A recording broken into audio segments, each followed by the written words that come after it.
We're gonna We're not say doing intros? Do the intros. we're gonna say hey, hi, hello world. Welcome to Monday Munch, and we appreciate you all for being here. Does somebody want to say what tonight's topic is? Relationship anarchy. Yes. Hello, hello. There's the key component of tonight's conversation. Again. Hello. How goes it, Alice? How was your week? It's been a week. Been a week? Adjusting to new dose of the medication, and I think it's fair to say I'm adjusting kind of poorly. Yeah, why do you feel like you're adjusting poorly? I'm late to everything, and it's not on purpose. It's okay to be late so much. You're right on time. Look, 10:01. Everybody's on time. Gold stars all around. Fortunately, my bosses at work are pretty accepting of it because I have missed like every scheduled call I've had at work by like 10 minutes. That's just me.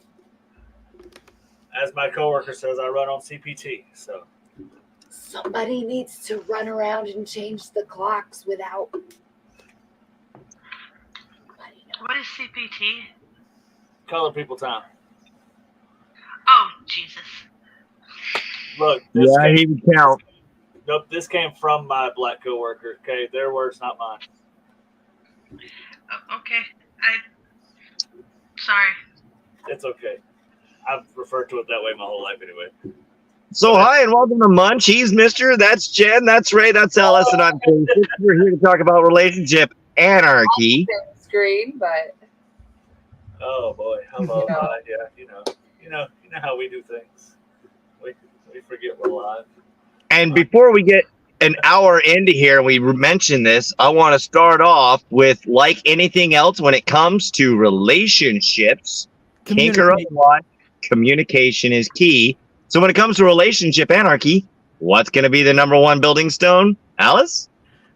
You're pointing in the wrong direction, but communication. Sorry, on my screen, you're there. Craig said he'd been late to his own funeral. Oh, I've already got a plan to be late to my own funeral. You guys make sure you will me in like 15 minutes after it starts. Oh, I have to show up later than you. I'm the one wearing the black robe and carrying the scythe just to make people wonder. My grandpa was late to his own funeral. They delivered his ashes in the middle of the 21 gun salute. Very nice. I'm almost around. I am working on getting something put up on the KinkSlayer's page, the new Gender Defender shirt. I'm in love with that design. I'm kind of partial because I did it, but I love it. So while we're still early in this, 3 minutes and counting, if you're stumbling into this, I should have started with this. Hi, welcome to Munch. Did we? I already got that. Welcome to Munch. That this is our weekly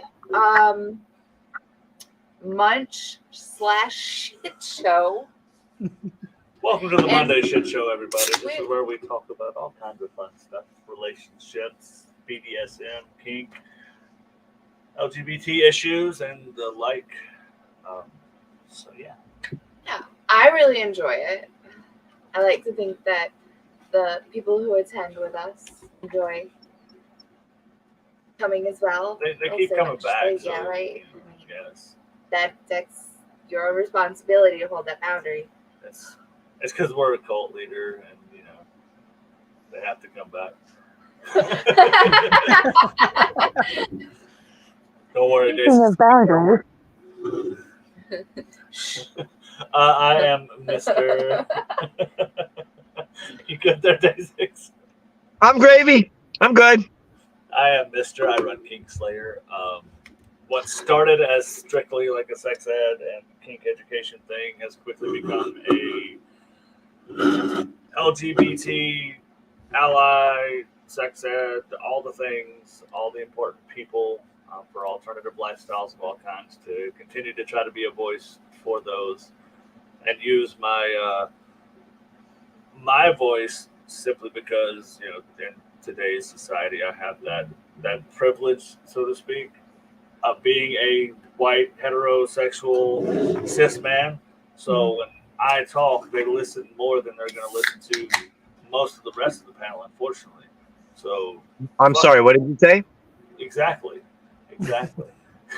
But it's knowing that that's where I sit. So it's my responsibility to push my voice out there so the rest of everyone can be heard too. Provide cover fire, essentially. Pew. This is Jen. Hey, hello. I'm Juniper Jen. I make the fun vloggers and I am also an advocate of all the important things that we discuss on here. And I'm not going to take much more time up because you can get to know me on other Monday Munches. Listen to the other ones. Carry on. Who's next? Whoever's next. Ray looks busy. I have a vision in my head and I'm putting it on the paper. But hi, I'm Ray. As my thing there says, I am a parent and a non-conforming youth advocate. I have been asked by my kiddo to change my headline to non-conforming youth. Oh yeah.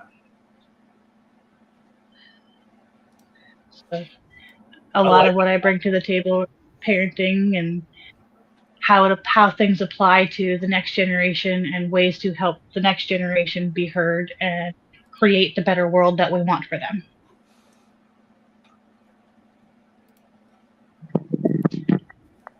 Alice. Hi, I'm Alice. I'm agender. I'm trans. I'm a shit poster, kind of, and I also run a nonprofit to help trans people get to their gender affirming care. Well, I was about to be all smooth and pop that up, but apparently I don't have that panel up here. You're smooth like a fresh jar of crunchy peanut butter, but that's understandable. We can move through that. Smooth like gravel. Right. Like broken glass. Just don't roll the three together because then you. Anyways, I'm Day 6. I'm the wild card in this whole scenario because though I've had my share of the kink world and I'm a pan non-binary, I lead a very vanilla heteronormative style, but doesn't mean I'm not an ally. It doesn't mean I don't know what I'm talking about, and it doesn't mean I don't have the jokes to keep y'all laughing. So, welcome to Monday Munch. Again, our topic tonight is Mr. Relationship anarchy. Not to be that person before we even hit the 10-minute mark, but nothing about you, Day 6, is heteronormative. I appreciate that so much. That is the finest compliment I have had in months. Thank you, Alice. Oh. I don't think that was the word you meant to use. No, from the outside, I look like me and my relationship look heteronormative. It looks heterosexual and vanilla. It doesn't look heteronormative because you're not forcing that model onto other people. Okay, fair enough. Perfect explanation. Okay, Okay, I'm hetero passing. How about that? Right? I already forgot again. Oh yeah, I remembered. Sorry, I forgot to plug my holes. This idea here that I'm getting onto paper that I'm currently obsessed with. I do paintings, and all of the ones behind me are ones that I did, and I show them on my Facebook page and stuffs. Sorry. They are fantastic. You guys should check out the paintings and stuffs. So in the crowd, the audience. I don't know why I'm fucking blanking on words today. In the English crowd. So Lab says they're excited for this topic. Correct. Says they're excited for this topic. Becca says hello. Excitement all around. Hello. Welcome So to the show. to our tens and tens of fans, we are ready to get this thing going. I've been fucking off playing Pokemon Godra, so like it's like so like my brain is not here yet. I'll be here in just a second, but like up until we got like 10 minutes to start, I had it pulled up, and it's actually still pulled up on my computer right here. But relationship anarchy. Scroll the scroll. God, words. Screw the rules.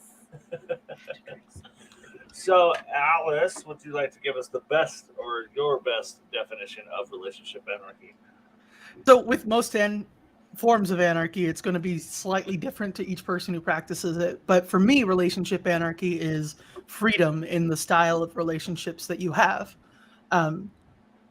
Almost to an exaggerated degree.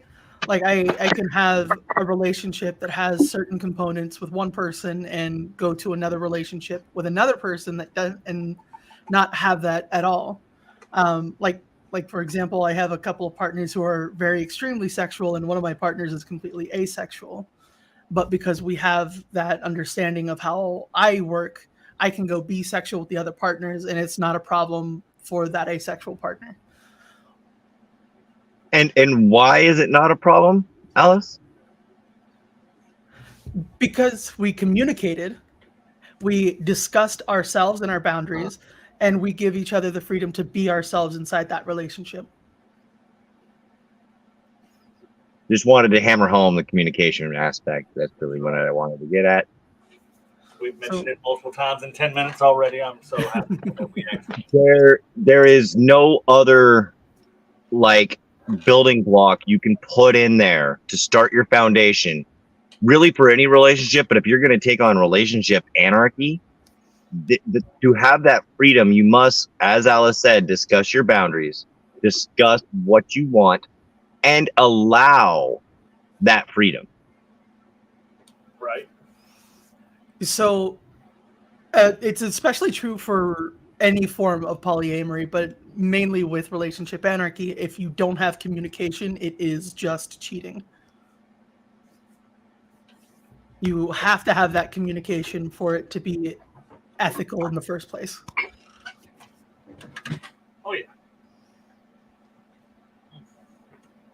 So the first thing that always comes to mind when I think of relationship anarchy is to multi-amory.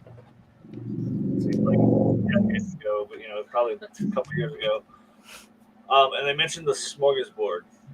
I fucking love the smorgasbord. Let me pull that up real quick. So I've already got it pulled up, so I don't know how well anybody can see it. That'd be great. I cannot see it for crap, man. But Screenshot it, save it, make it larger later. Whatever you have to do, folks. yeah, I'll actually probably upload it for people to see. But it basically allows you to go through this with any kind of relationship you have, whether it is platonic, romantic, sexual, professional, other types, and essentially pick what level of each of these they fall under and the responsibilities they have.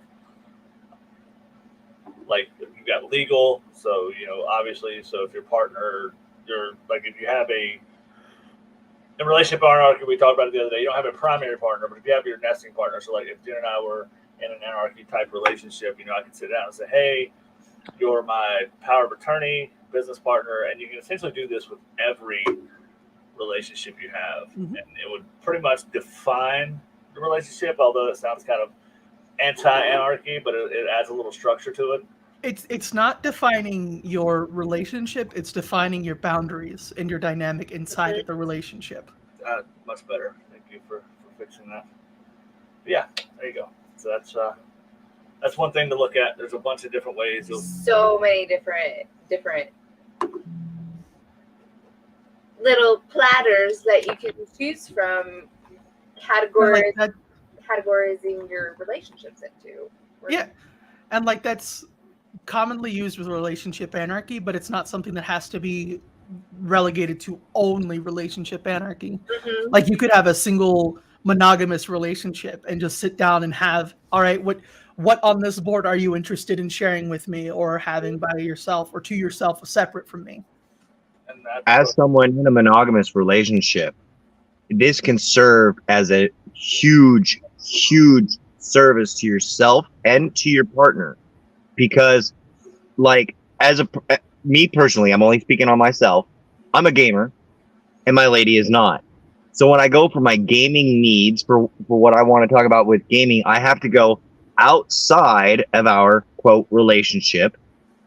No quotes needed, but people don't need to understand that Alice and I have a relationship and we're just friends. It's a platonic level and it's only a long distance platonic talking level. It's not anything else, but we still have a relationship that needs boundaries and maintenance and growth and understanding. And with my monogamous partner, the only person I'm with, she still understands that I need other things from other people, gaming needs, or whether it's disc golf or this hobby or this thing that I like. And this can apply for each and every one of us for our own individual wants, needs, and requirements within our life. And if one person doesn't suit that, if they are okay with going outside and you talk about it, then it's okay. So because my lady and I talked about it, every Saturday morning, I get together with my gaming friends and we talk games and we play games, and that need is fulfilled, and it doesn't have to be by her. And again, like I said, this can be applied to any aspect. And so I'm all for, even if you're in a vanilla monogamous relationship, taking a look into that smorgasbord and sitting down with your partner and talking with them. You can also use this with friends if you have a particularly close friendship and you want to be like, hey, what do we want to do here? Like, do we want to work on projects together, like arts or crafts? Dream? Really? You're going to win Harry Who Met Sally us right now. Right now. Dream says, don't you know that masculine and feminine can't be friends? Loud. Alice always making sure to check in on all of us. Communication. This is like an example of that is like when I start exploring things with a new person, the people that I have relationships in with who want me to check in with them before something new starts up. Like I'll literally go, hey, let's pause here. I need to talk to my partners, and then we'll put whatever's developing paused. I'll go talk to them and I'll come back and I'll actually send that person screenshots of having talked to my partners. So there's just everything's above board. Very nice. Relationship Anarchy sounds like so much fun. It really does. Like, I don't know. I'm too chaotic for it though, if that makes sense. You're not too chaotic to communicate with your partners, and that's the only requirement.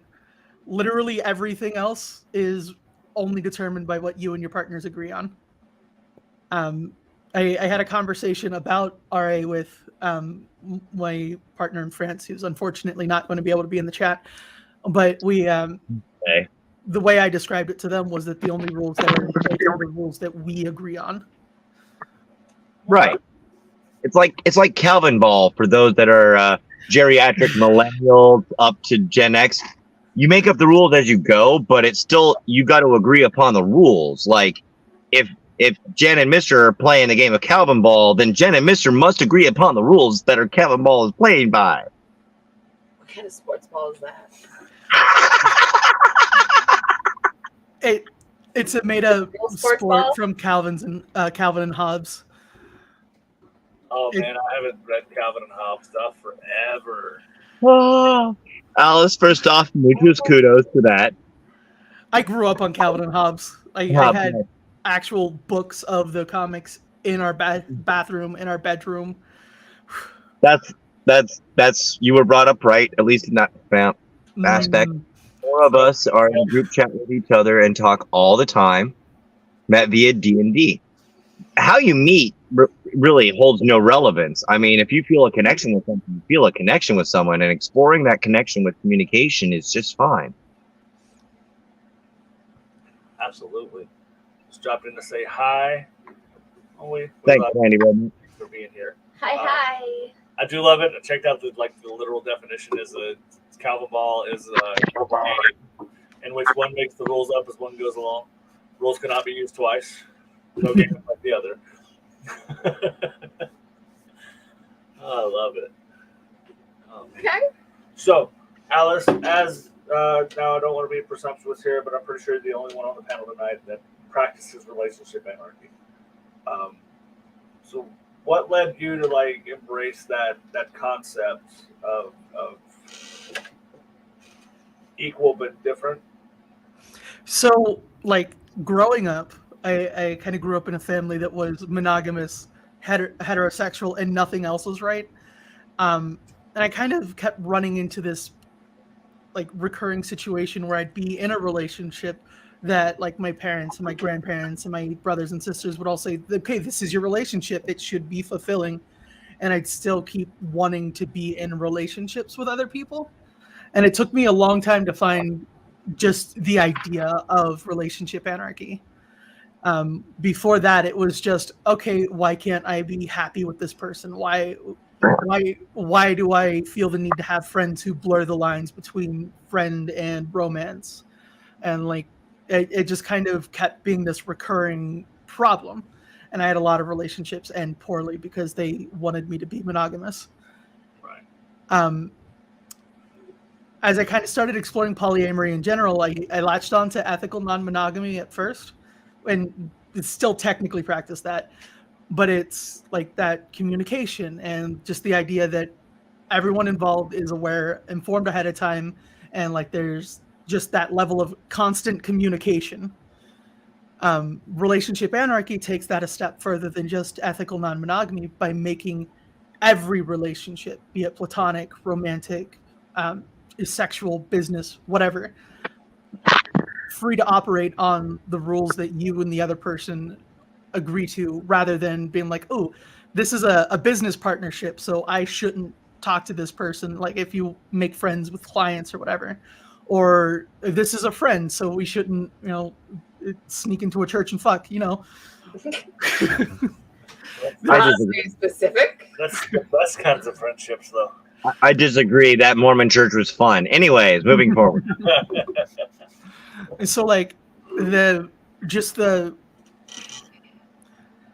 what led me to relationship anarchy in the first place was that I couldn't sit still in monogamy or even just in ethical non-monogamy. Sure. I get that. I'm a little, like I said, it's not so much I'm too chaotic. It's I have to have some kind of anchor myself.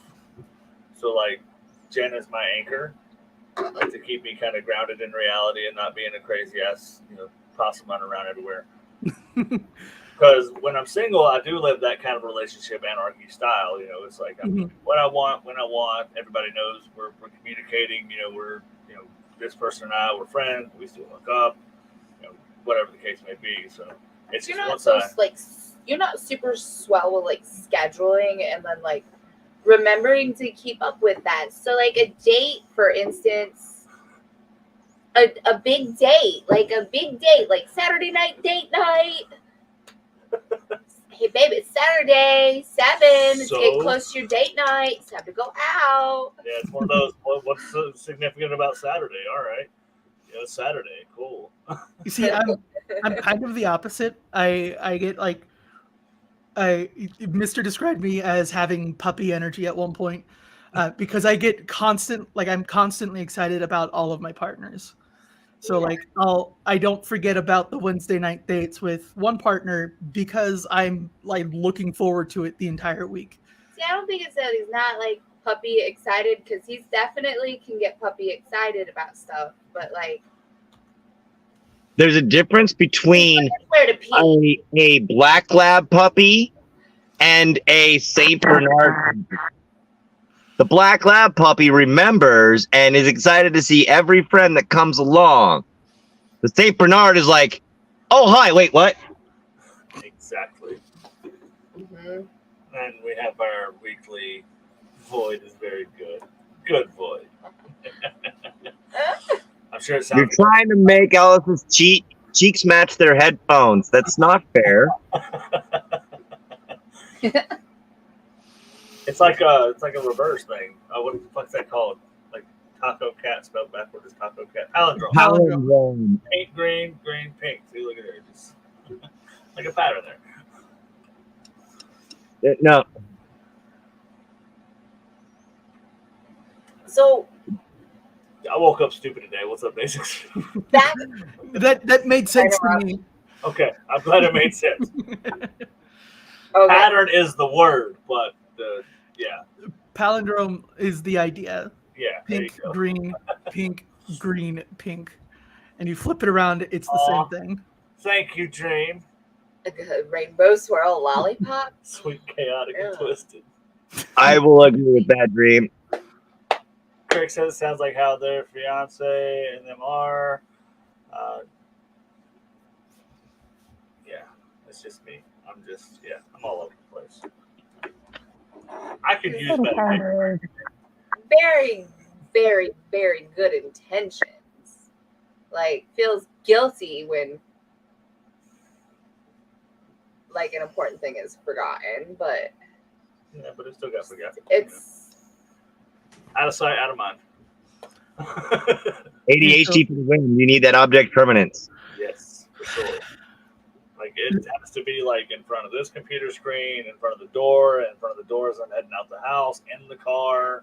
Like, text it to me on the way. Like, it's terrible. So, sticky notes on his computer screen for date night, Jen. Just an advice. Mm-hmm. See, my trick is that I have something every night. So, like, I have something every night that I'm excited for every week. Mm-hmm. And I can't Planning is such an essential key and tool within, the 7 Ps.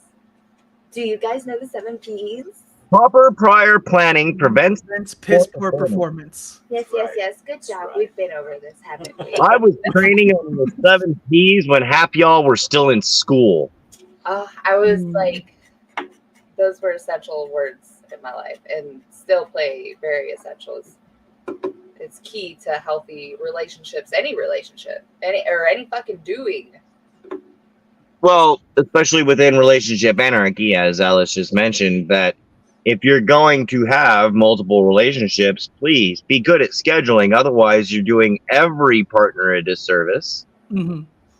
But see, that's why I have a partner who is good at scheduling, so I can tell her, and then she doesn't. Oh, I see. Shift the blame, pass the buck. I see how it is, Mr. Don't own the responsibility.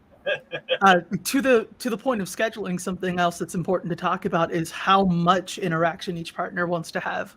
Right. Like, Lab's my nesting partner, and we live together. We interact every single day. But like Clara, who's in France and is kind of a long distance thing, we'll like randomly message each other throughout the week whenever something comes up that's relevant. And then besides that, we just see each other on our dates on the weekend. And like that's it. And that's a comfortable level of interaction for the two of us. Exactly. Dream. Dream. Self-care and, most not overdoing yourself. Most of my self-care time is Dungeons and Dragons. Oh, yeah. So let's just say that you can have all kinds of different relationships, but start with the fact that every relationship must be communication first, including the one with yourself. Mm-hmm. Yeah. Communicate with yourself, realize what you want, make that time for yourself, because as Ray says so commonly, you can't pour from an empty cup. Mm-hmm. And if that communication is open and all rules are being followed, then nobody gets hurt in the process. Everybody's happy. Yeah, so you can't like just assume because you have a great relationship with somebody you work with that's your work wife. You guys got to talk about that and have a work wedding with whipped cream cakes in the face. I had a work spouse at my shitty like tech support job, and like our work wedding was because it was all remote tech support. Like we both got a bottle of wine and we like played League of Legends while we were working, and that was our work wedding. Nice. What character do you main on League? Sorry, Squirrel. Ash. Gross. Moving forward. Sorry. So as far as let's say, I mean, obviously it's individual relationships, but how does one navigate their own boundaries in these different relationships? Because it may be different for each person. Like my squirrel brain, this person doesn't like holding hands. Like, how do you navigate those particular boundaries and not overlap them, or they just kind of overlap? There's nothing to do about it. So you've got two different sets of boundaries you have to keep track of: yours and everyone else's. Your boundaries shouldn't change depending on the person you're with, right? Your boundaries should be pretty consistent, period. And if Agreed. you're with someone who's trying to make you change your boundaries and you don't want to, you shouldn't be with that person. Agreed. And Very then, well put. and then for everyone else's, it's like names and hobbies, right? It's just another thing about that person that you should know. I don't actually myself make a big habit of like, this person has these boundaries every single day. It's just things we've talked about. So to me, I remember it like I remember the stories they tell me about like childhood or past traumas or exes or any of the other things we talk about. For someone who would be less, I guess, I don't want to say good at, but less able to remember those easily, there's nothing wrong with writing them down. And like the big ones that I can't risk forgetting or like overstepping or whatever, I actually have a notes app on my phone, like Google Keep, where I've got, okay, this person has said this is off the table, or this person said this is what they want to do with their life, or this person, like I kind of just keep that information on a note on my phone. James says compromise shouldn't come from boundaries. Compromise comes from mutual differences and opinions. Agreed. Compromise is getting a pizza that has half pineapple on it, half not, because somebody doesn't like pineapple, but some of us do. That's compromise. But saying my pineapple or my pizza will have no pineapple when I wanted pineapple isn't compromise. Mm-mm. So what you're describing is control, and like the pizza's kind of like a little example of that. But anything in like romance or sex or kink, that kind of control being exerted non-consensually is a big red flag, and you should just get the fuck out as soon as you can safely. When it comes to like relationships, like control and stuff like that, I've had relationships that were controlling without realizing they were controlling.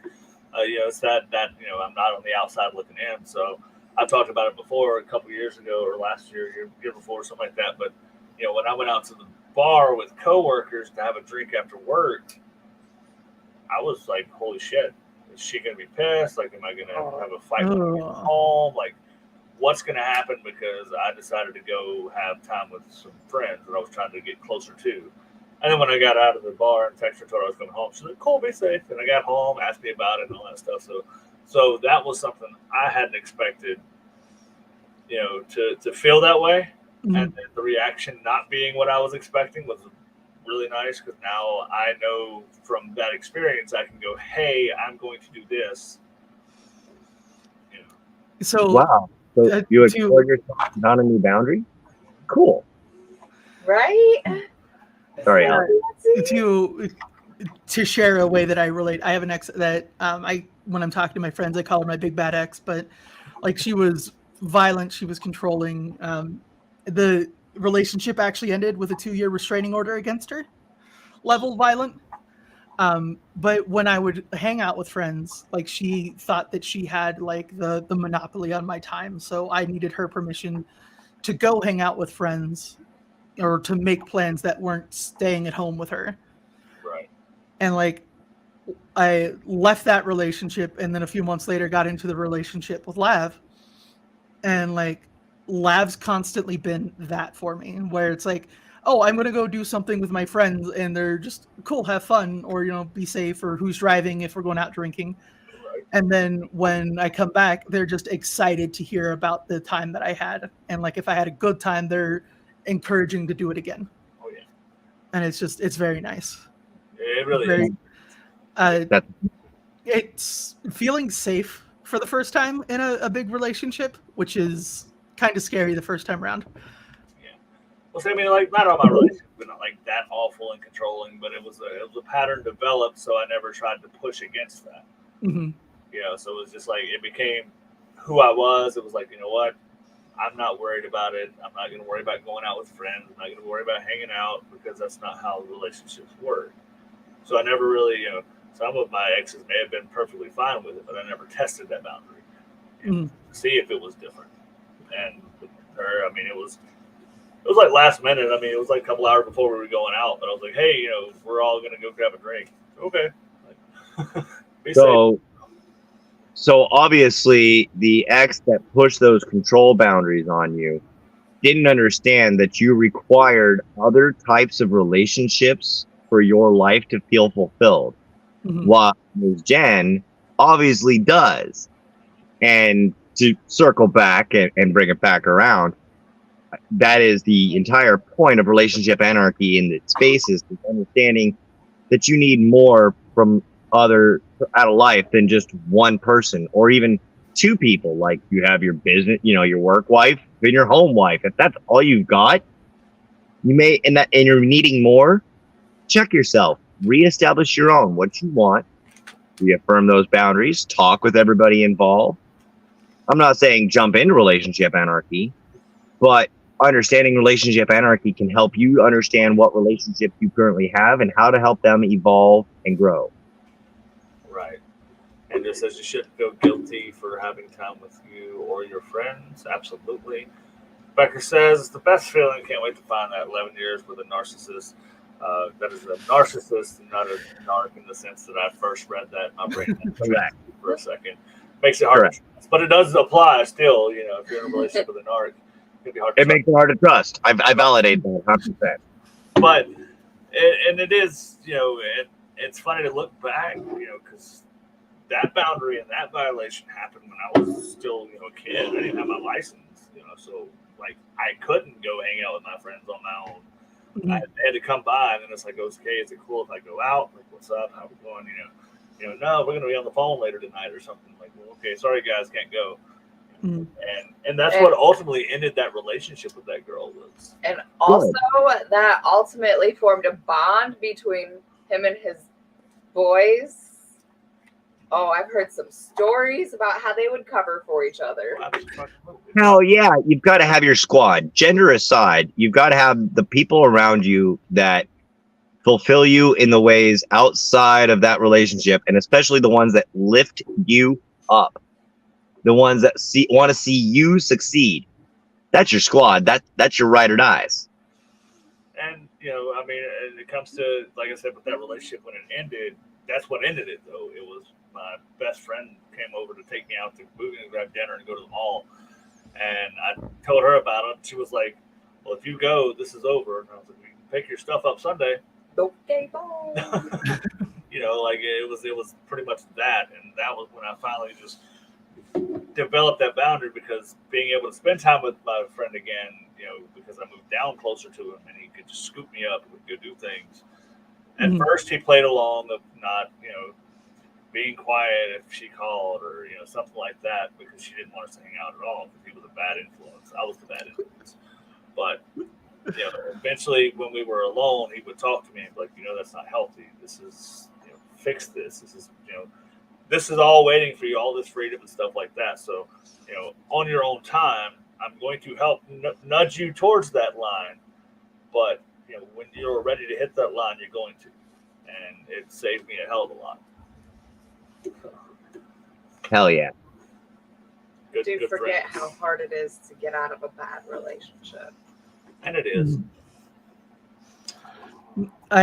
In a kind of fucked up sort of way, I'm kind of lucky all of my relationships that were bad ended as badly as they did, because it was real easy to leave when someone like pulls a knife on you. Yeah, you know, that tends to make it easy. Yeah. It does. It does. I don't know. There's some statistic about how many knives it takes or some shit. Yeah. Or how many times. Like we should dive into that one night and have a not tonight. I don't really want to topic of, you know, stuff like that. That would be fantastic. I think whoever's down for it. Yeah, I'd be down, but that's something that we'd like have to give like a content warning before the show and keep the banner up. Back around, I have a question. Like, like right on topic, and I've always had this question. I've always asked this question. I've always listened for the answer to this question, and maybe you guys can help me with it. So, can you tell me what the absolute difference in just general non-monogamy and relationship anarchy? Yes. So it's typically in like general non-monogamy or like ethical non-monogamy or various forms of other polyamory, you have like a design for the relationships you're looking for, right? You have the thing that works for you or the thing that you want out of each of your relationships, and they tend to be pretty similar. In relationship anarchy, that's not there. Like every relationship I have is something that's uniquely crafted between me and that person. And like if you look at the smorgasbord and can think of like each of those bubbles as like a switch to flip, I'll have friends I've sat down and had that conversation with, which of these do we want to flip in our friendship? And I have partners that I've sat down and talked about how we want our relationships to look and like which of those switches we want to flip for our romantic relationship. Or It would be really fun to sit down and color them each different colors with each other. yeah, you print out 2 copies of it, and if it's something you're interested in, do like green or like yellow or whatever. If it's something that's you're completely not, do it red, and then whatever other color you pick, like blue or orange or something, for the ones that are maybe or let's talk about it first. So now I do have a question. So it's more of a structured thing. So let's say she just told me I'm a relationship anarchist. Like I don't know how to function like that at the moment, but so we've established a foundation for 5 years now. Mm-hmm. So if that's truly like learning the structure or the lack of structure, I guess, for the anarchy, how would one navigate going from a structured, ethical, non-monogamous type of relationship to, what relationship anarchy is more my path, besides communication? So you look at what you need for how you make relationships happen in the first place, right? You should obviously have communication. Ideally, there'd be some mutual interest, but like aside from that, it takes a lot of work to kind of peel back all of the other expectations with a relationship. Like, for example, a couple of my partners right now are pretty unavailable outside of the times that we have set up to talk. So we'll just have like messages maybe once or twice a week, and then the date time, and that's it. Whereas I was kind of coming from my first really healthy relationship, having been with Lav, and that being a constant everyday thing. So it took some work for me to adjust to, okay, for this other person who's different from Lav, every day is too much, or every day is a lot, and it's too fast to kind of expect every day at the beginning. Okay, I could see that that flow working out though. I mean, that's just we're both. I mean, essentially like through the learning of more about relationship or learning more of whatever. Since learning about relationship anarchy and how it works, and kind of diving deeper into it to get into much. That's us. I mean, it truly is. At the end of the day, I've learned that it's both of us. It's one of those, we got to communicate, have that conversation, and see how we want that to be structured.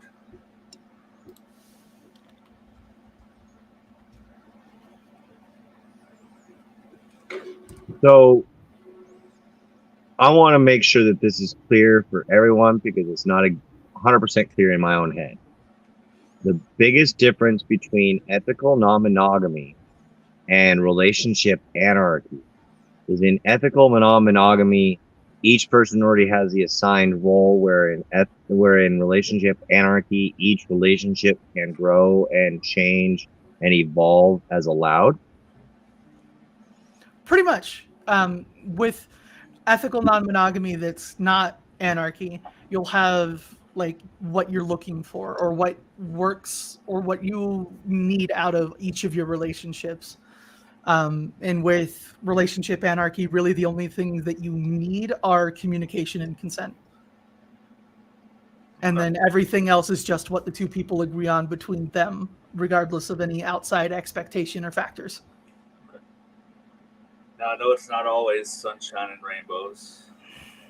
No.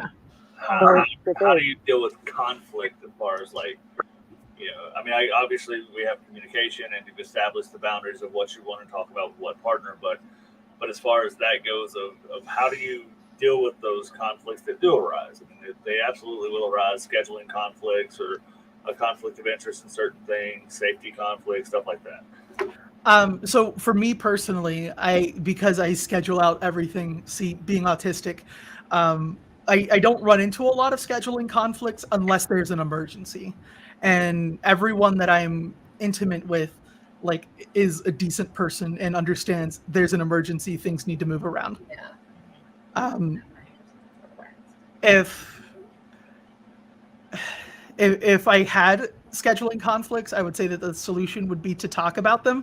Again, just communicate and be like, hey, this is what I need to do at this time. I know this is something I'd set aside for us, but like this is important, or it's a once in a lifetime thing, or whatever the example is.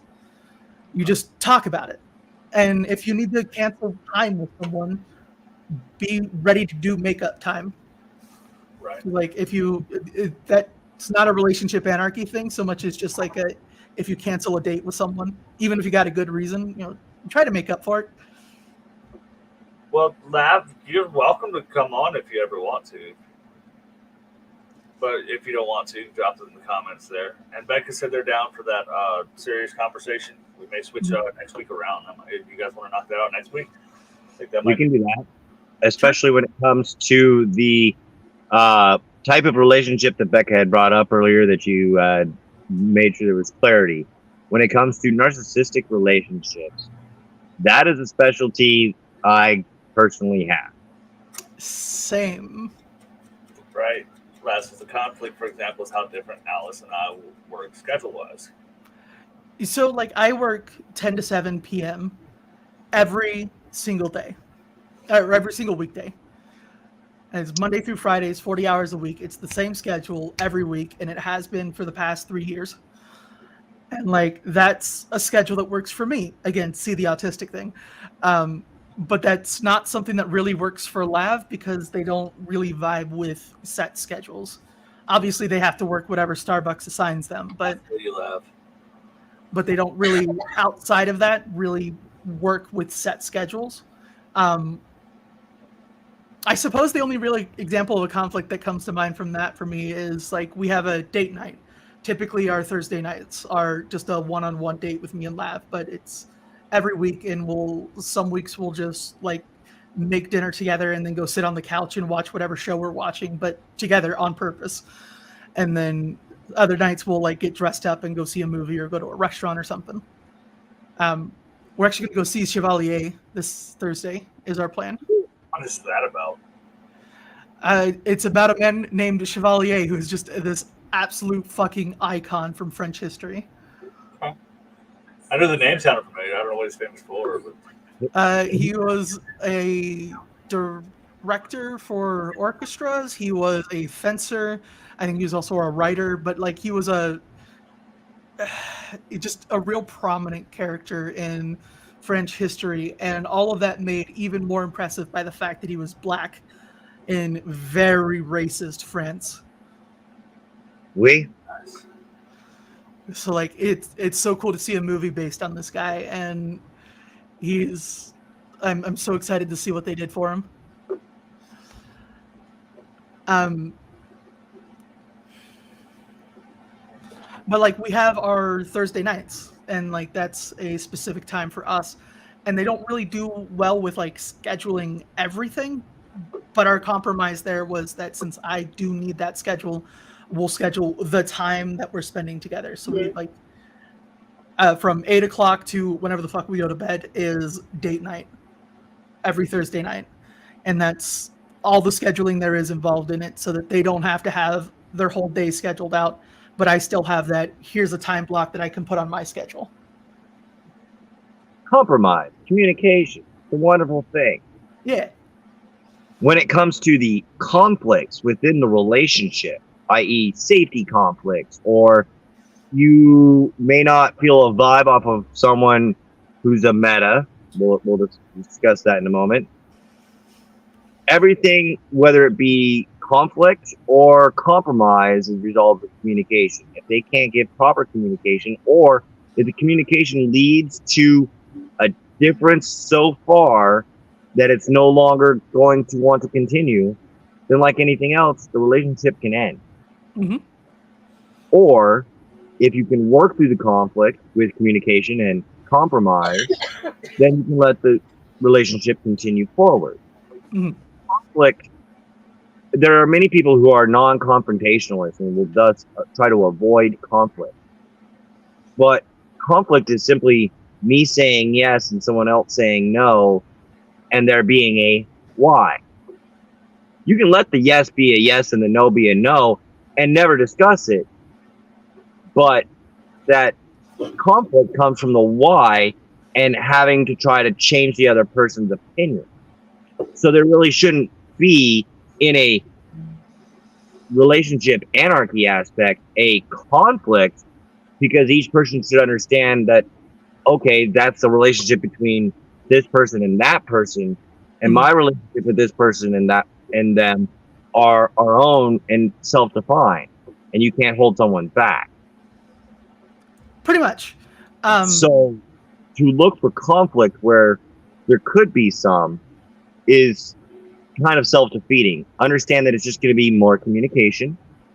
And if there comes a point where that communication brings out everything to light and those red flags are more than the green flags, there's 8.7 billion people on the planet. So don't be afraid to just cut it off there while you're talking.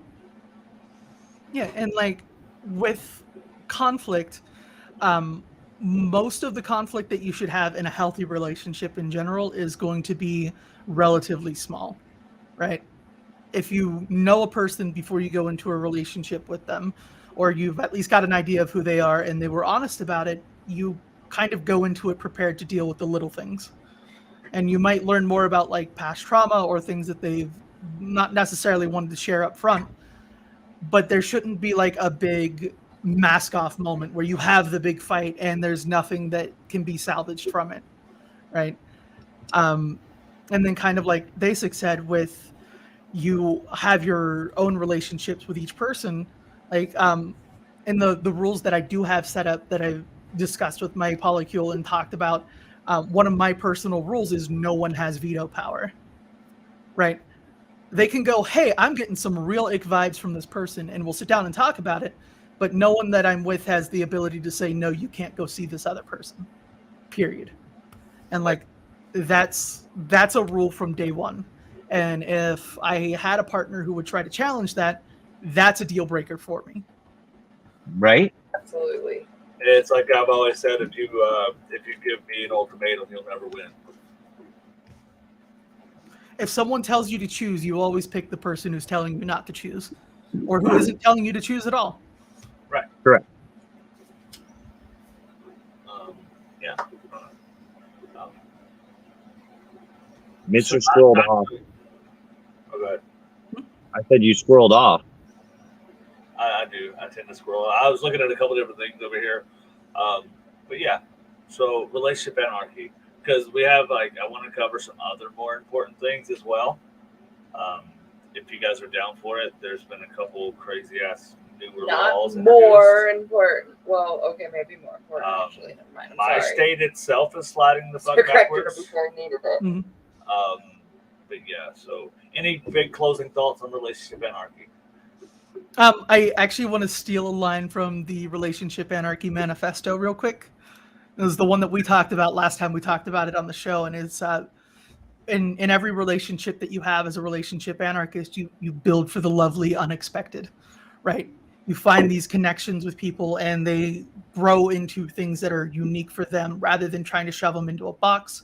And some of those connections you don't expect to happen. Like they just kind of happen, and then you have to make sure that everything's being carried out, like discussed ethically before big things happen. Right. Okay. But yeah, it sounds like we got some more important things to talk about.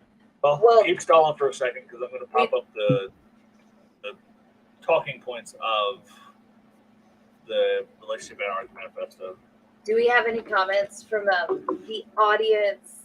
Any extra last minute questions or thoughts? Because honestly, I don't have a smart ass closing thought for relationship anarchy. Though I would really like to echo what Alice said earlier, that if you don't have that open communication and 100% transparency, it's just cheating. Mm-hmm. Don't be a cheater. If you want to be a relationship anarchist, that means talking more, not less. That means being more truthful, not hiding crap. That means so much more communication with each partner every time something big happens. A lot of times, you know, like you was saying earlier, it's not always like easy to just sit down and have these conversations. Some of it can be tricky and very interesting and fun to navigate, and a mess, and just there's all kinds of words you could describe for the navigation of these. So my recommendation for that is to do what I've done as a traumatized autistic mess. And every time a relationship starts, I'll sit there, I'll like list out all of the things that could be a deal breaker. Like, I'm pansexual, I'm polyamorous, I'm trans, I'm Wiccan. You could call me anti-theistic. I don't like based the on way how. you know, I've never corrected you on something, but I don't really appreciate that. Could be a deal breaker. Can we change those words to things that make me the amazing self that I am?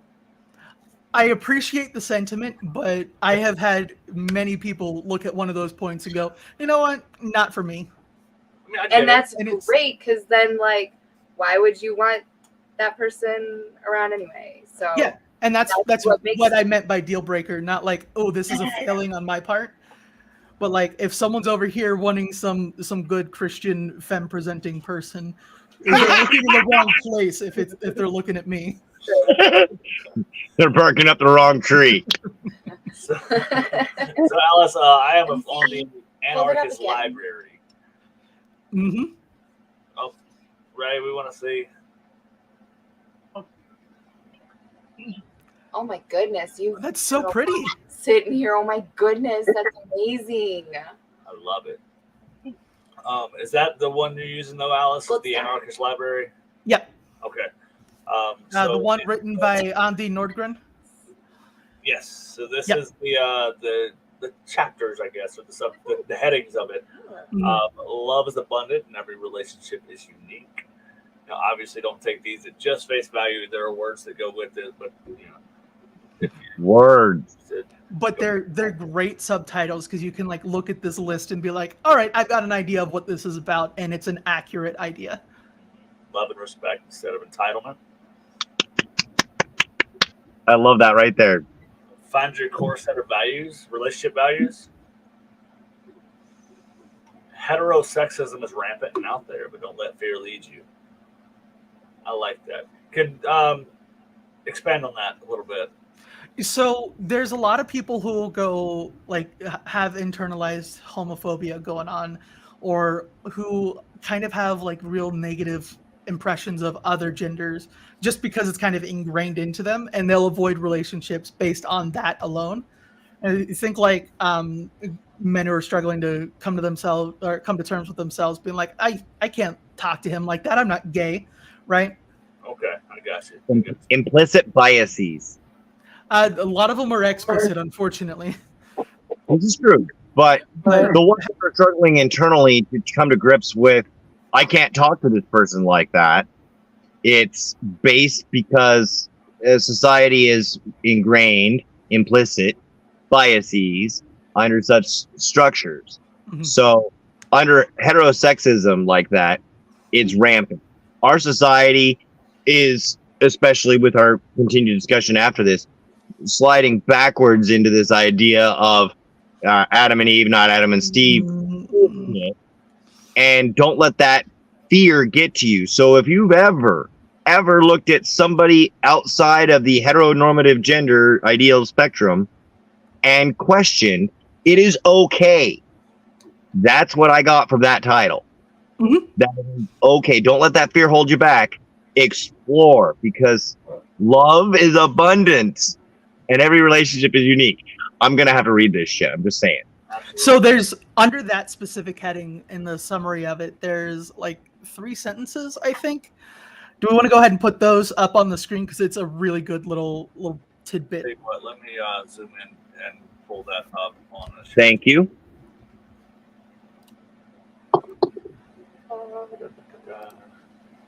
You think I'd be better at this? Like another example of that is, like, although I am pansexual, I hesitate to enter into more than a friends with benefits relationship with a female presenting person because of the expectations of the people around me. Mm. Right. Go.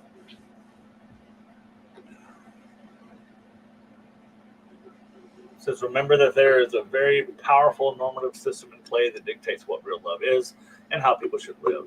Many will question you and the validity of your relationships when you don't follow these norms. Work with the people you love to find escapes and tricks to counter the worst part of the problematic norms. Find positive counter spells and don't let fear drive your relationships. Positive counter spells for the win. You know what? We'll just keep this pulled up and go through the rest of them. Build, like you said, build for the lovely unexpected. Shit happens. My version of it. Shit happens. Roll with it. Fake it till you make it. I do like that one. Like, I'm not a fan of the whole, like, in most situations of the fake it till you make it strategy. But in this one, I can see it working really well. You know, just do things until it becomes a habit, until you learn who you are, and then it's going to work out that way. So under that heading, it's a little more specific in that, like, when you're in a good headspace where you feel strong and inspired, figure out who it is that you want to be, and then turn that into rules and guidelines for yourself that you set for yourself without considering any external, like, shoulds, like, or the way that other people think you should act. We may revisit this next week on that deeper show. Trust is better. I like this one. Mm-hmm. Choosing to assume that your partner does not wish you harm leads you down a much more positive path than a distrustful approach, where you need to be consistently validated by the other person, to trust that they are there with you in the relationship. That's something, like we talked about earlier, I struggle with. You know, expecting that terrible outcome for a minor thing. Exactly. Many of us have been through trauma that has led us to think that even our partner doesn't have our best interest in mind, or doesn't want us to do something good or whatever.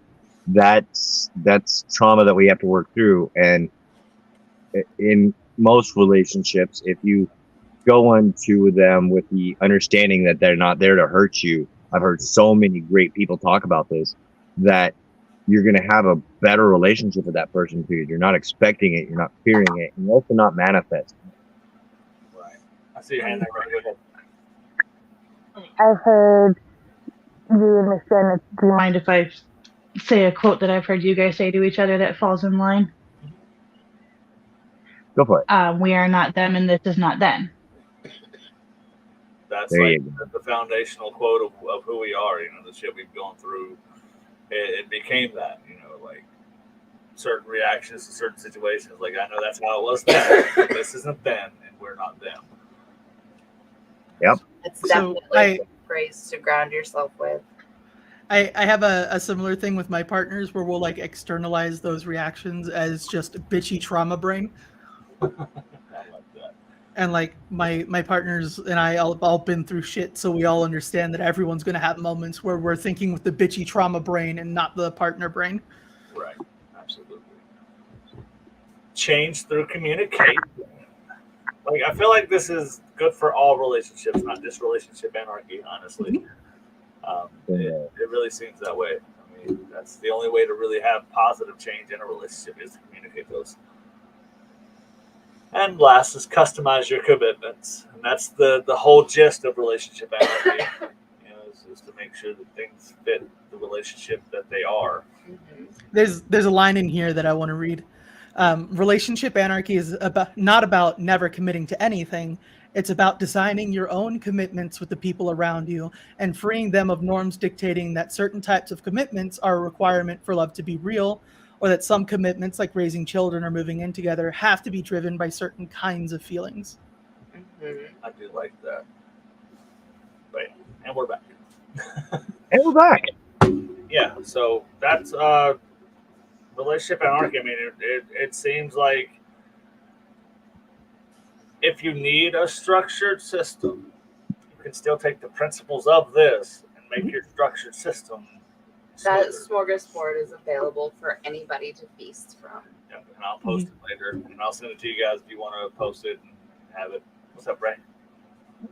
What I'm gathering from most of this is that relationship anarchy does not imply a lack of structure. It simply implies a lack of structure, predetermined by someone else. Right. That everything is customized between you and your partner rather than some external force saying how it should be. Yeah. BYOR. Build your own relationship. Yeah. There was a thing mentioned earlier that I had a specific example for, the positive counter spells. One of the examples of things you're going to run into with any form of polyamory is in most places you can only marry one person legally. So like I have two partners that I plan to marry eventually. One we're formally engaged, one we're just talking about it. And like for both of them, we're going to do like a hand fasting. You'll have the ceremony, the wedding, but only one of them wants to be financially or legally entangled. So only one of them is going to go through the paperwork side of things. We'll have that wedding ceremony and we'll have the spiritual celebration in both relationships, but just one of them is actually going to be legally married. Alice, what did you say you were gonna do? A hand fast? Hand fasting. So hand fasting is an original style wedding because, of course, go appropriation, but originally done for a year and a day. It was a commitment between two people. And after a year and a day, it can be renewed for life, but that gives you that time to see if it works out. But one that's recognized within Wicca, but it's not necessarily recognized within law. So, like they said, they can have their spiritual side of it and be hand fasted and be married, but there's only one going through with the legal. You can make a hand fasting legal because Wicca is a recognized religion by the government. It is not necessarily legal. It's like, unlike in Vegas, if you have a wedding, you're married, period, all stop. But in Vegas, if you have a hand fasting, you're not. So it circumvents a lot. So yes and no, because a hand fasting is the Wiccan equivalent of just a straight up wedding, of being married. The determining factor isn't the hand fasting itself, because your wedding ceremony can look like whatever the fuck you want it to look like, but it's not signing that license with a second person. Because like when you get married formally, speaking as someone who's been married and divorced, when you get married, you have this little piece of paperwork. It's called a marriage license that you sign, the other partner signs, your officiant signs, and a witness has to sign. And then you take that down to the courthouse. And once all of that's processed, boom, you're legally married. You can say married on your taxes. You can get on like the spouse benefits for like your partner's insurance, what be it. But all of that is like legal and administrative stuff, whereas the hand fasting is the actual ceremony, the spiritual, the romantic, gather the friends and family and get married in front of them and the gods, right? Yep. Okay, I thought you guys were gonna tell me you couldn't hold hands for like a year and one day or some shit. No. The idea of the hand fasting is because the hands are held while the officiant wraps a cord or cloth or tartan, or there's many variations therein, but binds the hands together. It fasts the hands or fastens the hands together. Hand fasting. Yeah. Ta-ta-ta. So like when you're up at the stage in a traditional Christian marriage, or wedding, you have them saying the vows to each other, and there's this moment where they turn and look at each other, and the officiant says, "You may kiss the bride," or whatever. In a hand fasting, when that part's happening, where you're saying your vows, you're making the promise to each other in front of your family, friends, and the gods, you are literally holding hands, usually something akin to holding like this, and the officiant will wrap. A lot of the times, it's a fabric or like a tartan or a similar piece of cloth that has been cut and designed by the couple. Specifically for it, and will be saved for after, etc. And then A lot of the time, we jump to broom before we kiss. mhm. Very neat. Yeah, and like for the positive counterspell that is the hand fasting and just not doing the legal side of things with the second partner who doesn't want the legal entanglement to start with. So we get to go through, and like at the end of all of this, I'll have two sets of rings that I'll be wearing, one from one partner, one from the other partner. I hate to be so ridiculous, but I'm gonna be ridiculous. Every time you say hand fasting, I think about skinny hands. They're smaller than before I started HRT, but my hands aren't skinny. All right, so I want you to try to imagine it being a hand fastening. That did help. That's helping the click, but we're still, every time I hear that word, it falls out, and I'm like, oh wait a second, that's what that means. Yes, a hand that's fasted is one that's well fisted. I mean, Hey. I mean, that would be making your hand go without for a while. this is true. Be totally hard to do a sleeper that way, though. Why do you have the maps pulled up, mister? We're getting there. Because we're about to get into a more political type discussion in which we are going to discuss where draconic laws are being pushed and possibly passed. Draconic or draconian? Yes. Sure. I think they're both synonymous in this aspect. Well, can we define this a little Define bit? it. Old, archaic, of an old mindset, specifically meant for control of a populace. In this particular instance, I'm assuming Mr.'s going for our wonderful trans allies and family and loved ones, where they are going to be most in danger. Mm-hmm. And so we're discussing that. So if you are no longer wanting to listen to our discussion, because we're going to dip into that with the last hour we have, 45 minutes or so we have set aside, feel free to change the channel, scroll on, we understand. But if you stick around, you'll still learn something, and showing support to us really helps us and boosts our egos. So, right. And it also gives you a place to start with being a decent person if you're not, which I assume everybody here is a decent person because you listen to me and us for like an hour at least. So if you're still here after an hour and 13 minutes, I'm going to put a 99.9% chance that you're a decent person. That 1.01% chance is you're a lurker lurking for dirt, and therefore you're the utmost of trash. So I think we're good. Dirty deeds. done with sheep. Also known as for a good time call. But thank everybody for being here, of course. Jenny, I got your number. Sorry. But this is probably going to become a central part of all this stuff just because it's getting so fucking bad everywhere. Not everywhere, okay? There are safe states and good states to be in. Speaking of, I should probably pull that now. Represent. I was actually not pulling that up. The map of safe states, but I do need to do that. I was pulling up addresses for representatives, like where we live, or like the places you need to go. It's fine. Where's that good map? This is bullshit. Okay, anyway. It has definitely changed. Shut up, bullshit. All right. So, like I said, our state is taking a bad slide because of some asshole. I don't even remember her name at the moment.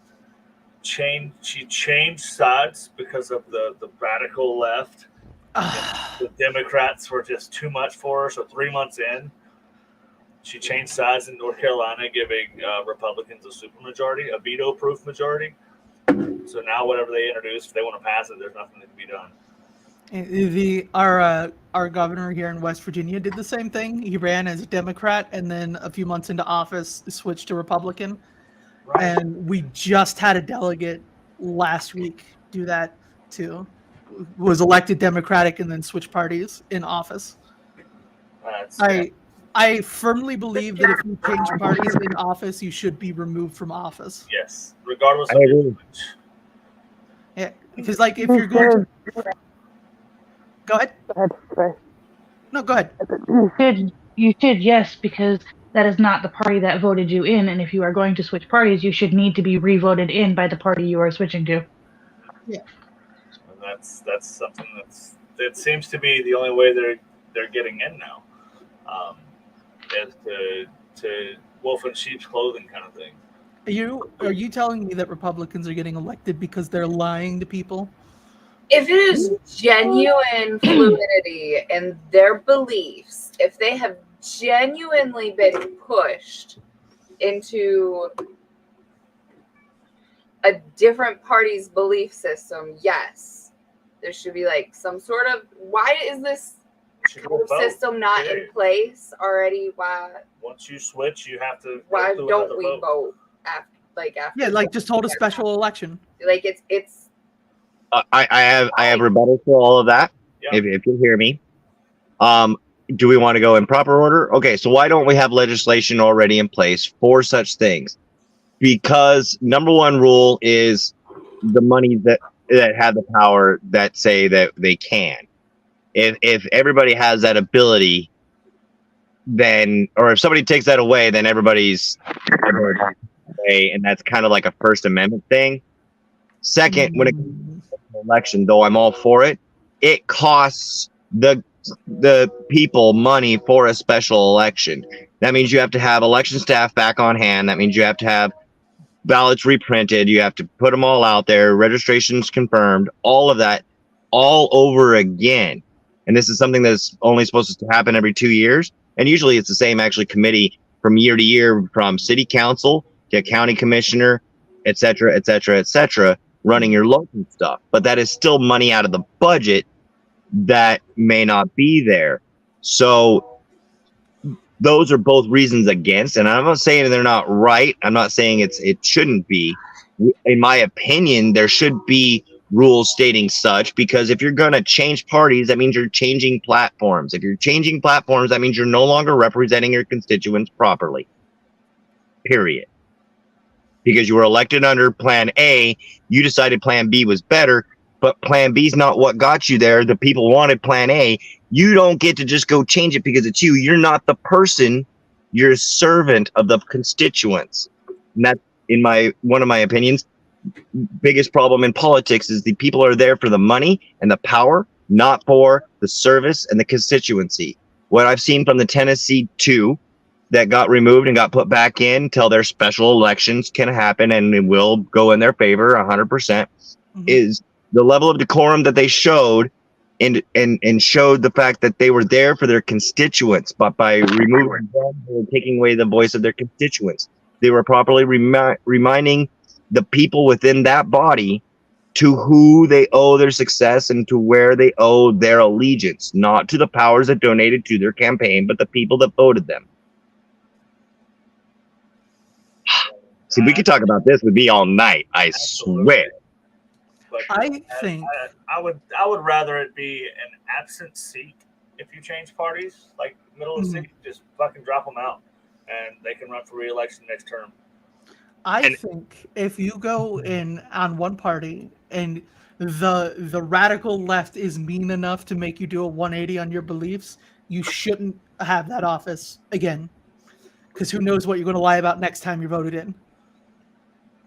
I can't believe I'm sitting here talking politics. Well, okay, let's step outside of that for a second, Jen. Let's analyze that. As someone from the Gen X generation where we don't talk religion or politics, the problem with that is we all have them. Even within our previous discussion, we were discussing how we feel society should be, or people should be, or things should happen. We were discussing that, whether, in relationships. But now we're stepping outside and we're talking about how we think society should be. And that's still politics, whether it be in a relationship level or in a community level. So when we don't talk about those kinds of things, these hard conversations and these discussions, and make sure that the discussions and conversations, not arguments, then we have lost a lot of palatability about what is meaning anymore. And especially today, one of the things I've noticed harsh is that George Washington said to be true: don't go to the two-party system. It will only bring our downfall. We are sitting here in a very polarized, more polarized than we have ever been since just before our last Civil War. And it's because we have left only two options. That can only go one way with it. You're only going to have a positive, negative, regardless of the perspective from which you're looking. So back when I was a kid, there was still a little level of decorum between Republicans and Democrats. There was a lot of bipartisanship. But now we have representatives in our legislation that simply look at this radical left and immediately demonize and dehumanize the people with a different political ideology. So it takes away the power that they have with them to discuss and actually come to an understanding. Because if you're not thinking the person across from you is equal, you'll never understand them. I've seen a quote. I'm gonna not quote it. It's paraphrasing essentially, but it says, "When your politics become your identity, you can't debate that." Exactly. To the counterpoint of that, some people are making other people's identities their politics. For example, trans people can't really debate whether or not we exist with people who say we shouldn't exist, right? It's becoming impossible for somebody that may be economically conservative and still be LGBT. You can't be that way anymore. Fuck off with the socially liberal but fiscally conservative. That just means being conservative in that way is evil, but you want to try to get out of that responsibility. Right. But I'm saying so back what Dave was talking about in the 90s, that was an okay position to have. You understood that people in the 90s I could still be killed for dressing the way I am right now. Right. And be killed by the people that say that they're socially liberal and fiscally conservative. Because what you're describing was the rise of the libertarian movement. Libertarians are worse than that. And they are. In that they're much dumber than that.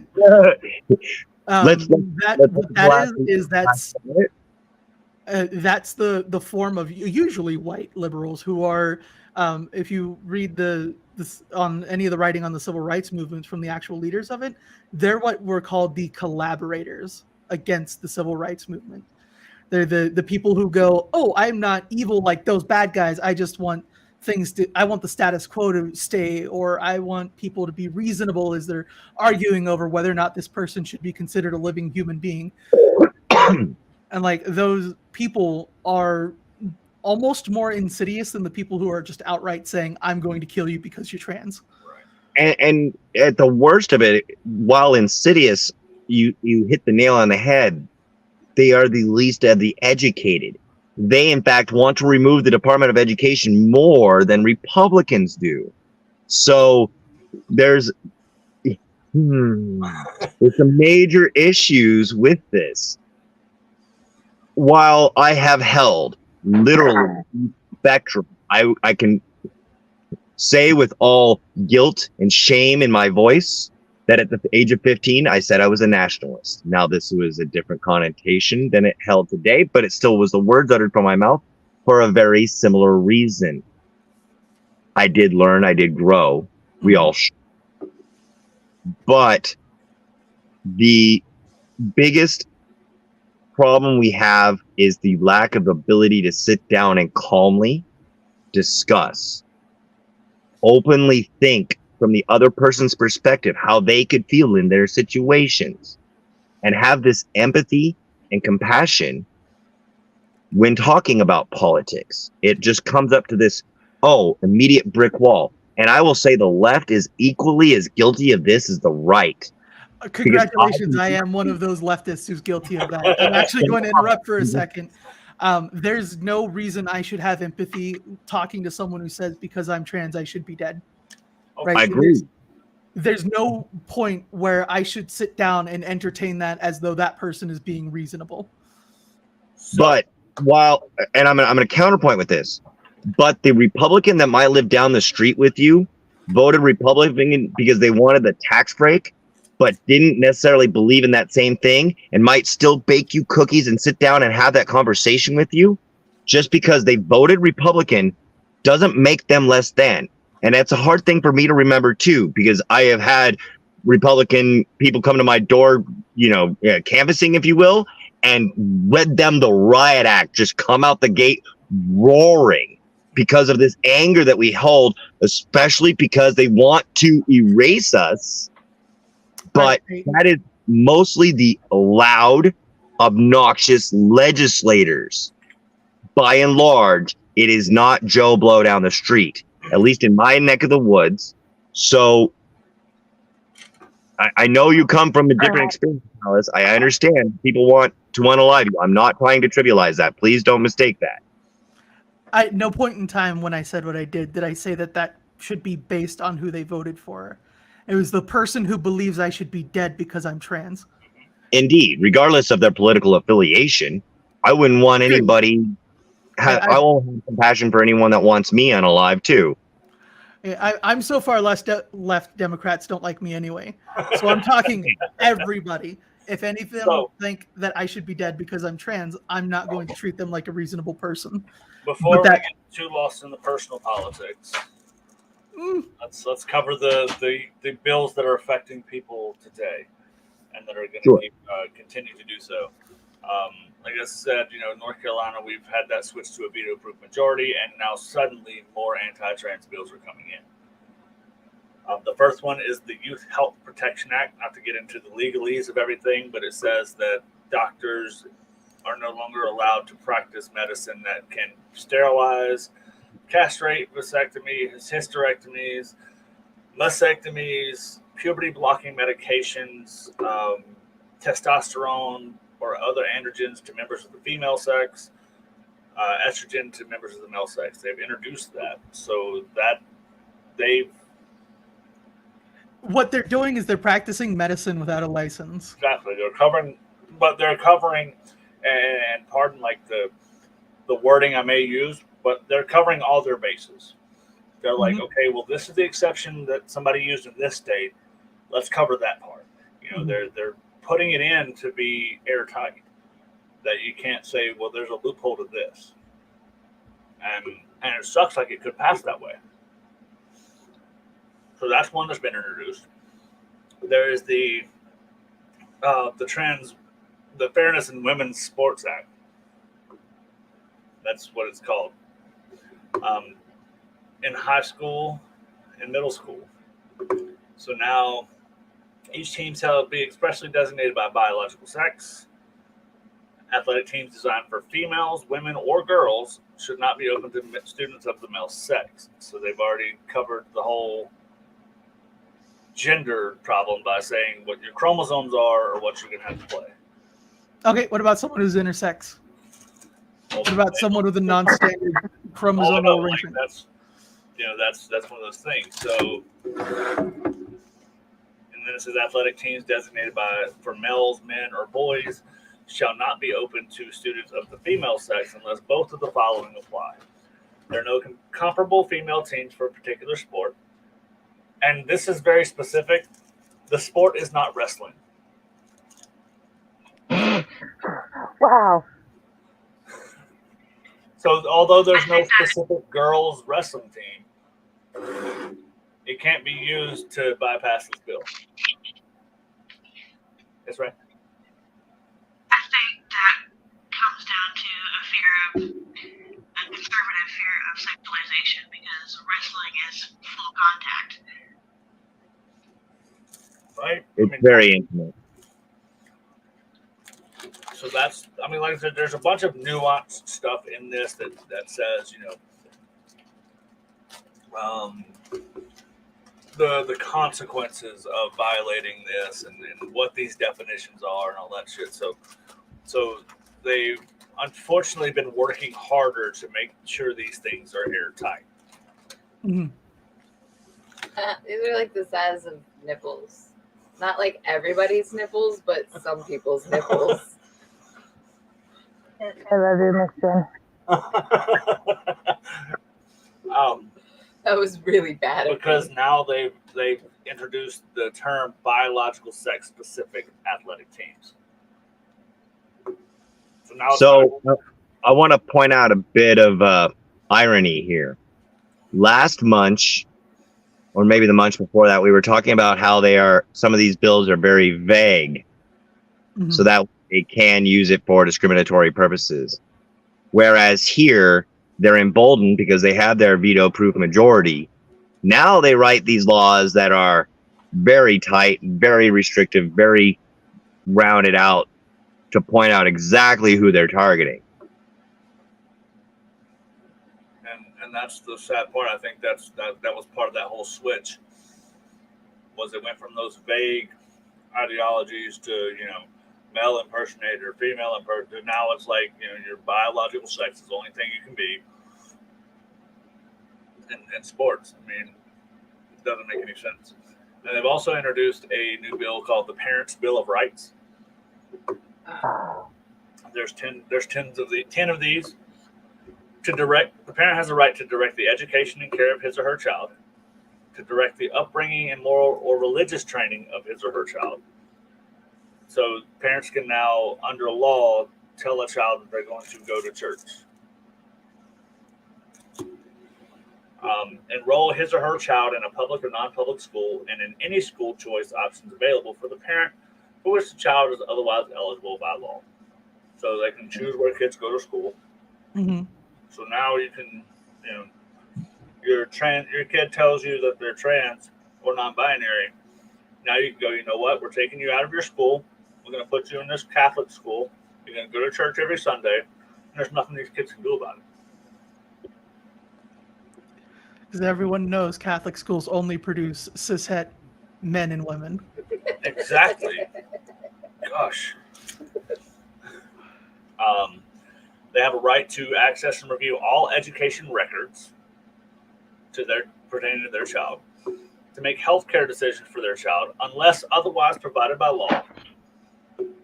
So, although they have the right to choose the healthcare for their child, but if that healthcare violates that other law, they can no longer choose that. It's really scary too, because that's essentially saying that the law can dictate any healthcare. If your parents, you say you're trans, your parents are like, cool, I'm on board with it, I understand, I'm with you, I want to help you feel and be the person you are. Let's get you started on puberty blockers or estrogen or testosterone. But now they don't have the right to do so. If you're a kid, it's not estrogen or testosterone. You're just taking puberty blockers. Okay. If you're a minor, you're not getting sex hormones. You're just getting puberty blockers. Okay. So thank you for clearing that up. Like it was hard to get, even going to an informed consent clinic, it was hard for me to get started on hormones as an adult of relatively sound mind and sound body. Like you're not getting those as a kid. No. They now have, and these are introduced, they're not passed yet, but they are introduced, and with a veto-proof majority, they're essentially passed. They can review and access all of the medical records of their child, regardless of HIPAA. Like it's because of HIPAA is what it says. This is authorized by HIPAA in 1986 or whatever, unless prohibited by law or the parent is under investigation for a crime. Prohibit the creation, sharing, and storage of biometric scans of their child without parents' consent. Prohibit the creation, sharing, or storage of their child's blood or DNA without the parents' consent. And I assume that's for certain kinds of testing. The blood would be for hormone testing. Okay. Prohibit the creation of the state by the state of a video or voice recording of their child without the parents' written consent, except in a recording made in the following circumstances: during or part of a court proceeding, investigation under Chapter 7B or Chapter 14, which Chapter 14 here is like crimes, like drug dealing or violence, or when the recording we use solely for any of the following purposes: a safety demonstration, an academic or extracurricular activity, classroom instructions, photo ID cards, security or surveillance of buildings and grounds.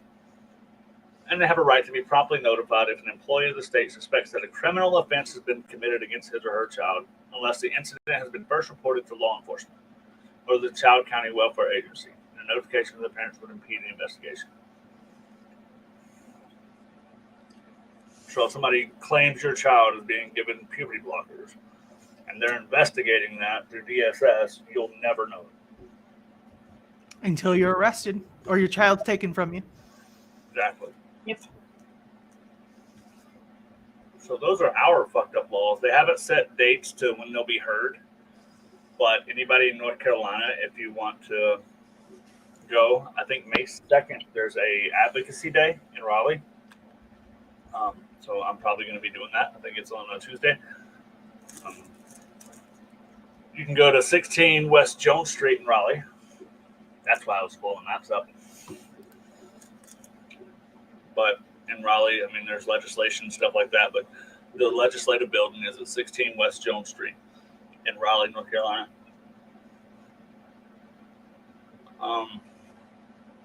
What happened next?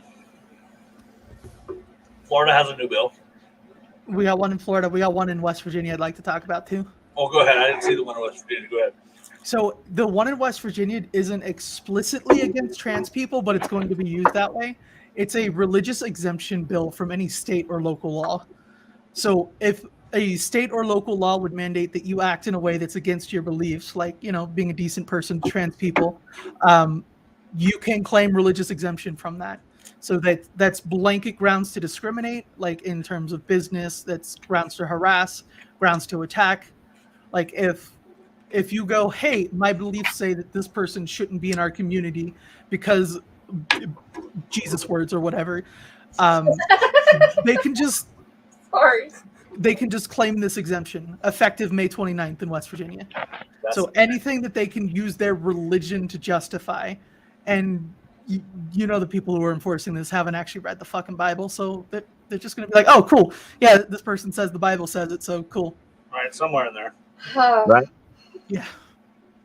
So that's happened. So that is happening. Like that's officially that bill's already been passed. It goes into effect May 29th. Fucking stupid. Yeah. Gross. The Bible says so much bad shit. Like holy shit. Look, I misinterpreted this passage. That's why I killed this person. It said that murder was okay if they were a person. On the bright side, that will almost guarantee that abortion does come back because the trial of bitter water is actually in the Bible. What is that? It's a section. It's Numbers 11 to 35, 5:11 to 35, if I remember correctly. But it's basically blanket authorization for anyone to force a spouse they think is unfaithful to have an abortion. Oh, that's the thing where everybody's like, the only thing the Bible says about abortion is how to give one. Yeah, and it's wormwood tea is what it is.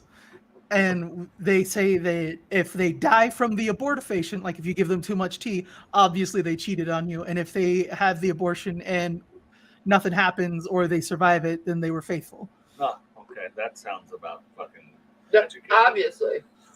My goodness, what a crazy concept. Why are we using that method now? Wormwood tea in reasonable amounts is a medically effective abortifacient. Is it really? That's It has to be Eastern Wormwood, not Western Wormwood. I want to go on clarification there. It's what makes real absinthe, not the fake shit. Oh, All right. Yes. That. So if you Do get research. shit based off absinthe, like real absinthe, you can have an abortion. To be fair, if you get shit faced in general when you're pregnant, you can have an abortion.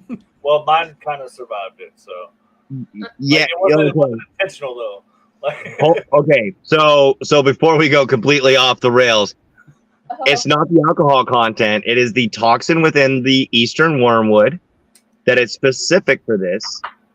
If you just go over to Europe and try to get a high concentration of it, it's not going to be easy. What is talked about in numbers is a tea, so it's a very, very concentrated amount. Mhm. And yes, let's just say it's probably the most not fun way to ever have one, because you just throw in a hallucinogenic trip with this medical induced abortion. Mhm. Or is it? It's all on somebody's No. perspective. No, you're in a lot of pain. Your body's fucking up, and then you're hallucinating on top of it. that does not sound like a good time for It's not a good time. That Yeah, sounds 1,000 times worse than a fucking menstrual cycle. So A billion? It's somewhere in there. Maybe. anyway, so, yeah, So The- anyway, that's a law that passed in West Virginia and goes into effect May 29th, which just basically is you're exempt from any state or local law if your religion says you shouldn't follow it. now I- I do want to clarify. So what I don't understand is, so New Hampshire is a fairly democratic state, right? Republican governor. Okay. Because He was on Meet the Press yesterday morning. That's the only reason I know. He's a wackadoodle doodle. Oh yeah. He's not a MAGA wackadoodle, but he's claiming non-MAGA Republican and still using all of the classic Newt Gingrich style Republican talking points without going overboard MAGA white Christian nationalism. Right. Just the beginnings of it. Not he wants to roll it back 20 years, not 70 years like What maggots. state are we talking about? New Hampshire. New Hampshire. That's so Okay. crazy. Like they're always blue in the presidential election. How the fuck do they end up with a Republican governor?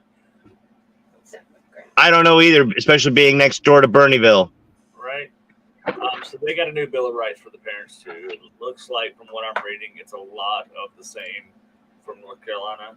They do have parents have a right to opt out of health or sex education for their child. They have a right to access and review all education recordings related to a minor child within 14 days after the school receives a request for access. So, like, parents just get to know what school. Like, I mean, I guess you could loophole that and homeschool your kid. Teach them the same shit in school. I don't know. Like, I'm trying to find simple loopholes that make any of this make sense, because none of it makes fucking sense. Yeah. If a criminal offense has been against their It- child. It's hard to make sense of laws imposed by a religion that you don't adhere to, and especially a weird, horrid adaptation of actual beautiful ideology at its base. So it's like trying to understand weather when you're not a meteorologist. You're not gonna. They're in their own world. The difference is the meteorologist actually knows what they're doing. So that's a bad analogy. There's some anti-trans stuff in there, like blatant anti-trans stuff. They have the right to inquire of the school or school personnel and be truthfully and completely informed of any school or school personnel are proceeding with intervention to affirm or to provide accommodation of a child's asserted gender identity when the student's gender identity is other than that of which the child identified or referred to when enrolled. Like, they're not even like it used to be the quiet part out loud, but now they're just It's all not. out loud. It's not the. There's no quiet part. It's Oh. fuck trans people. We're going to kill them. Not in my state. Yeah, but if everyone left to the states that were safe, there'd be no one here to keep things from getting worse. So let Gilead happen and we'll burn it down. Sounds like fun. But then you have to think about the motherfucking children of Gilead. Cool. Give them parents that aren't the people running Gilead. So I have to stick with. Speaking of children and forcing them to different parents, let's talk about Florida. We're getting to Florida. I'm trying to cover the states that are trying to mimic Florida right now. So this one is from Arkansas, which is crazy land. Oh, sorry, this is Alaska. This is about same thing. But like the 12 people there, I mean, you know, it was like. Hey, they're up to 15. If 20 of us move there and vote, we'll overturn the whole state. So we got this. So get on your warm stuff.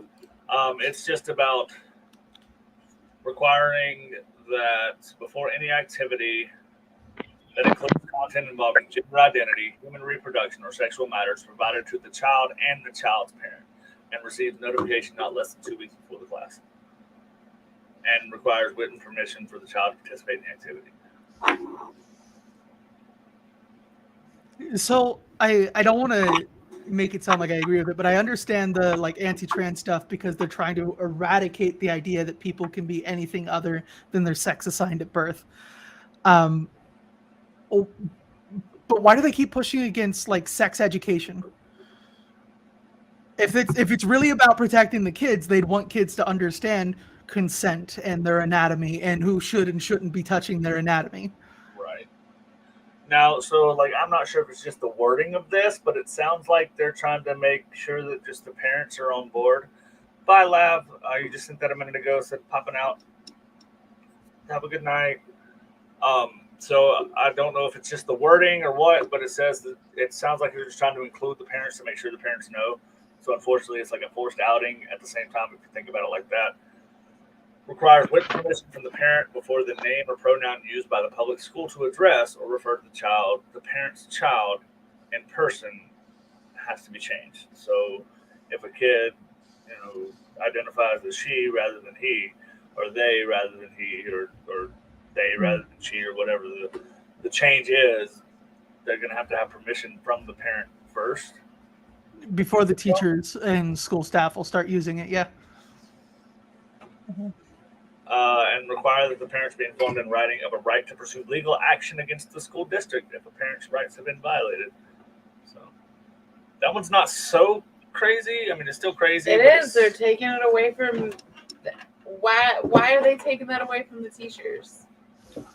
So, like, why are they taking safe space away? The name and pronouns is part of social transition, right? That if you're asking, hey, I want to go by this name or I want to use these pronouns, you already have enough of an idea of what's going on as far as gender goes that you know what you were assigned at birth isn't right. And normally that's a decision the teachers will make, and you'll have some decent teachers who say, sure, you'll have some supportive ones and you'll have some shitty ones. This makes it so it's not the teacher's decision, it's the parents' decisions. And it's stripping that level of self-determination away from the kids. Because if the parents say, here in writing, call my kid this name and this pronouns, then the school has to change it. Yeah, I see. And Louisiana just won. They brought out go ahead, Ray. In situations where currently it might be safe for a child to be out and who they are at school, but they would get killed for it at home. Now they're going to get killed for it at home. Mm-hmm.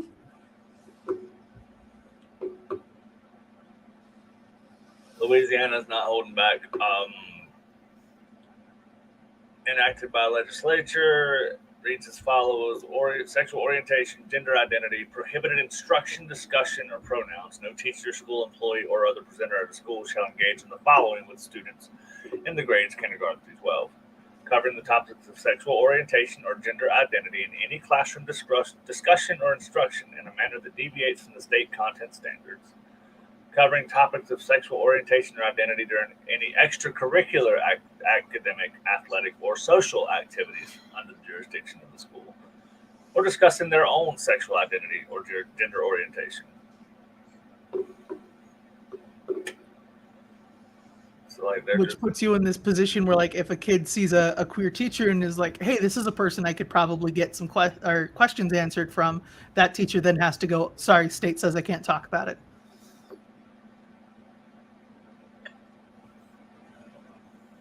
the other one they've introduced is the Given Name Act, is what they're calling it.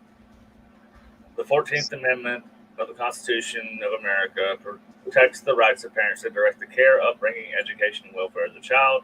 The Supreme Court held the Due Process Clause does not permit a state to infringe on the fundamental rights of parents to make child-rearing decisions simply because a state judge believes a better decision could have been made.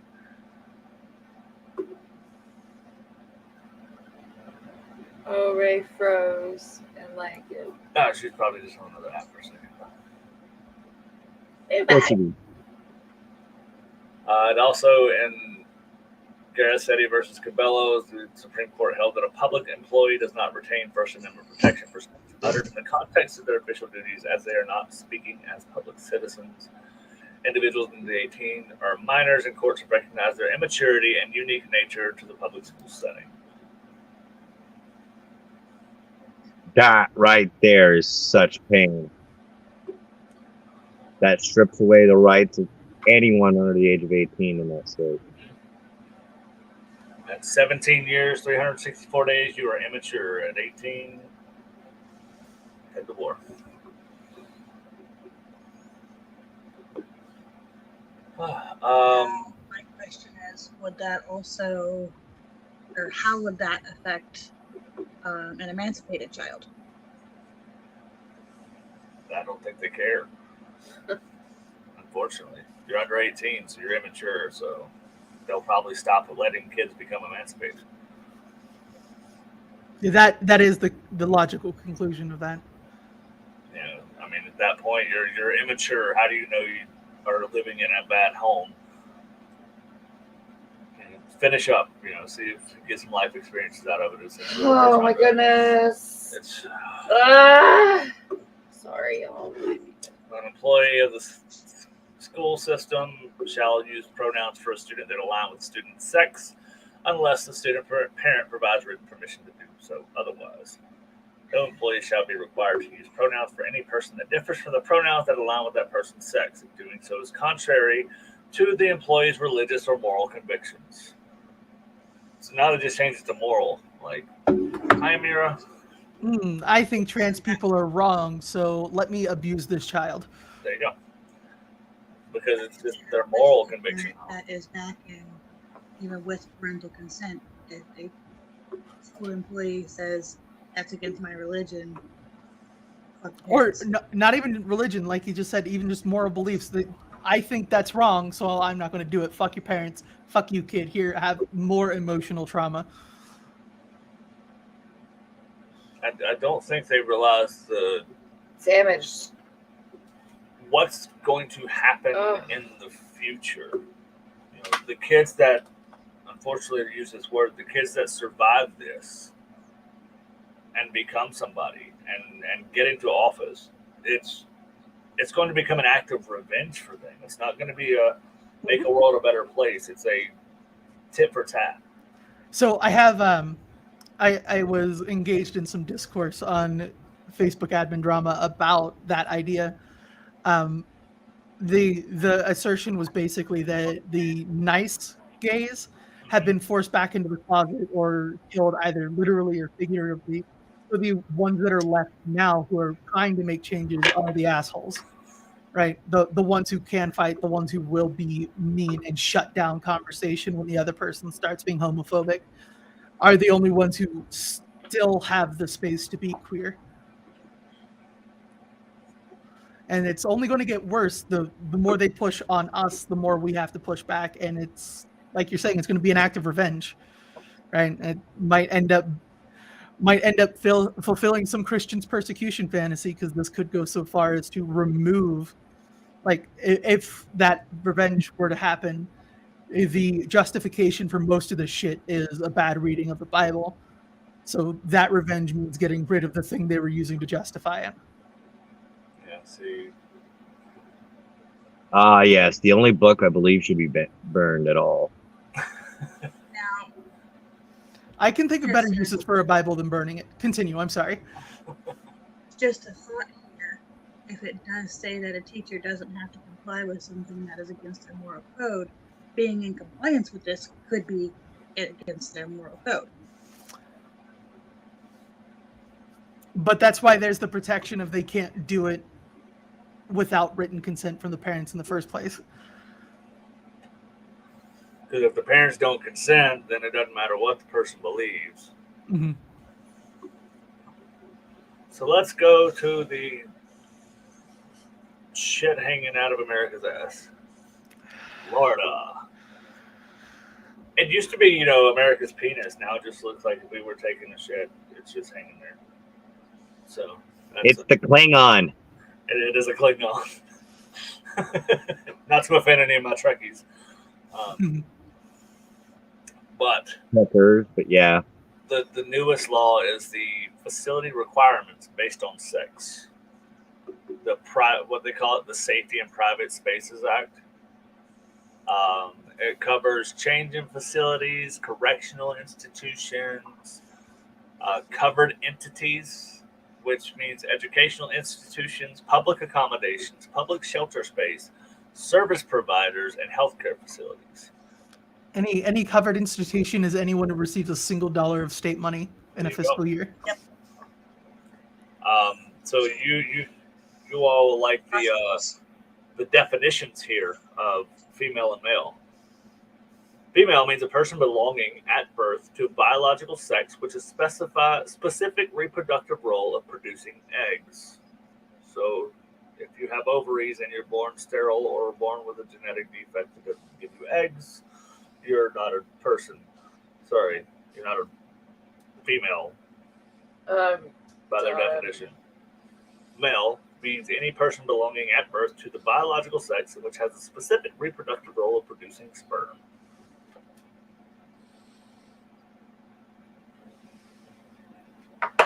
What? Okay, so restroom means a room that includes one or more water closets. I don't know what the fuck a water closet is. Is that like a urinal or a toilet? So, Le Petit Coin, or the water closet, the little corner, was the original bathroom style of just where the commode is. This is not where you shower, technically. It's where the commode is. Urinals weren't a thing until, I want to say, 56, 57, right in there. Men used troughs more than urinals. Stop. You're going too far backwards, motherfuckers.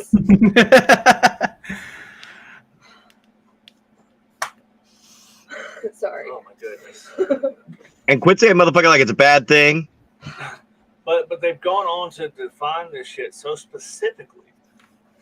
Oh, look, they're not being vague? Huh. Anymore. Oh, yeah, it does say down here it says water closet means a toilet or urinal. So, like, it wrote that part in there to make sure that people like me weren't like, what the fuck? Who's peeing in a closet? Is there a bathtub in a closet? So, sex means the classification of a person as either male or female based on the organization of the body of such person for specific reproductive roles as indicated by the person's sex chromosome. Naturally occurring sex hormones and internal or external genitalia are present at birth. You're XXY or XYY. Fuck you. You're not a real person. Well, could you loophole that and be like, I'm both, so I can do either one? No. No, sadly. Ignorant fucking. Oops. I'm getting. By their definition, I'm getting what I tell you guys not to do. Because if you're XXY, that means you have an XX and you have an XY. So, like, you know. No. No. No, I mean, I know it doesn't literally mean that. I'm saying, like, as far as if you wanted to really. So the idea you're introducing lightly is being bigender, which is trans enough that it's going to be a problem with this bill anyway. Right. Unisex changing facility means a room intended for a single occupant or a family in which one or more persons may be in a state of undress, including but not limited to a dressing room, fitting room, locker room, changing room, or shower room that is enclosed in a floor-to-ceiling wall, accessed by a full door with a secure lock that prevents other individuals from entering while changing facility is in use. Like, They went from super vague to ultimately lock down the language. Mhm. right, like, so if the Because what bathroom we're doing has- now isn't, but what they were doing before was to establish the grounds to discriminate, right? You have all of this vague reach that you could target anyone who's vaguely gender nonconforming or vaguely adjacent to drag or being transgender. Now that that's already in place, they can start making things specific, and they'll start targeting things small, and that will just creep and creep and creep until they've eradicated us. It's exactly the same thing that happened back in Germany in the 30s with, if you remember me talking about Magnus Hirschfeld a few weeks ago. So they put exceptions in here for people to go in the opposite sex bathrooms. To accompany another person of the opposite sex for the purpose of assisting or chaperoning a minor child, an elderly person, or a disabled person. I realize this is a serious conversation, but you said that, my brain went, well, ADHD is a disability. Does that mean I can bring one of my partners in to fuck in the bathroom? It's okay. I went there too and was like, so technically, if they consider being trans or non-binary mental illness, that would be a disability. So now it's out the Now you window. can bring a safety buddy. For law enforcement or governmental regulatory purposes. So if the cops want to go in and make sure that there's no, you know, Drugs or shoplifting or whatever. or whatever. Show me your excuse they use. genitals. Exactly. Phew. For the purpose of rendering emergency medical assistance or to intervene in any other emergency situation where health or safety of another person is at risk. For custodial, maintenance, or inspection purposes, like they really made sure they're covering all the fucking bases here. So they made sure to add custodians in there. So yeah, so the male janitor can go into the female bathroom to clean.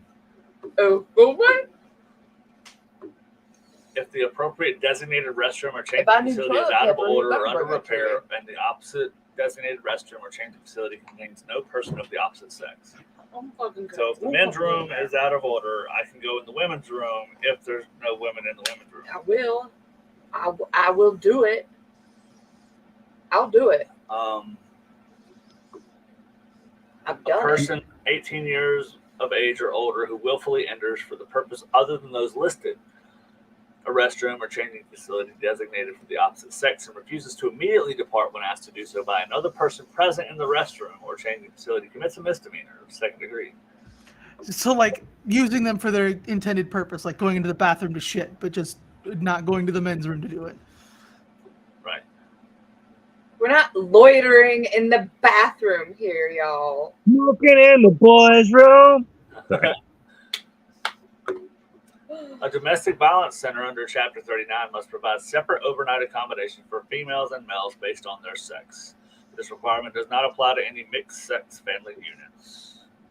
Which means individuals in a shelter would be forced to be with, like, a trans woman would have to be with men and a trans man would have to be with women, which puts them at a lot of risk of being assaulted. Yes, Indeed. and this act takes effect July 1st in Florida. Mm-hmm.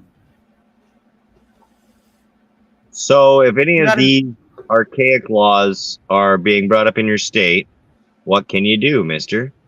You can, well, okay, over public. You can go and you can call them, you can email them, you can go to the houses of legislation and boycott, protest, all that stuff. But and you can vote. That's about like the proper things you can do. Let your voice be heard. There are plenty of other things you can do, but we're not going to say them on air. Do you want the Mr. Answer? Because I'm happy to get the Mr. Answers. No. There is another answer that everybody's missing that is still legal and appropriate, and it's fine. Oh, please. Get the hell out. Go to a safer state. Yes, that's a pain in the ass, but there are many organizations out there that are looking to help. Much like Alice's helps look for affirming care, I am sure there are, and I know of many, that are there to help families that are in trouble get out of there. Mm-hmm. Yeah, With so I'm gonna reiterate your words because it made my ears fucking ring after you said that, and it made me think we are in fight or flight Yes. right now. It is Yep. fucking time. Like, if you're gonna fight or you're gonna flight, you need to fucking gather your shits and get it fucking together. I will never, in good faith, tell people to disregard science, but science says it's fight, flight, or freeze. There's no freeze now. No freeze. Fight, flight, freeze, fawn, or flop. Flop. I think is the other one. No. Flop. No. Oh, Flop. Yeah. We're past freeze, fawn, and flop. Right? If you just lay down, you're dead. You can't make friends with people who say you should be dead because of who you are, and If you don't move, you're pretty much. So I'm down to take the chance because right now tonight we're on my Facebook, my YouTube, and Jen's Facebook. I'll sacrifice her Facebook. So some Mr. Responses to what They you can people do. know that we're You can different. find creative ways to send legislators mail. There are fun websites that will send elephant dung. Lots of it. You can send boxes of crickets. Go to that website that'll send you the stuff to take a cast of your asshole and There then you send them go. a chocolate asshole. Send them some butthole chocolates. Oh, the orange chocolate buttholes. Yeah. Now these are obviously the harmless ways to really, ruin someone's day. Glitter bombs are fun. Well, glitter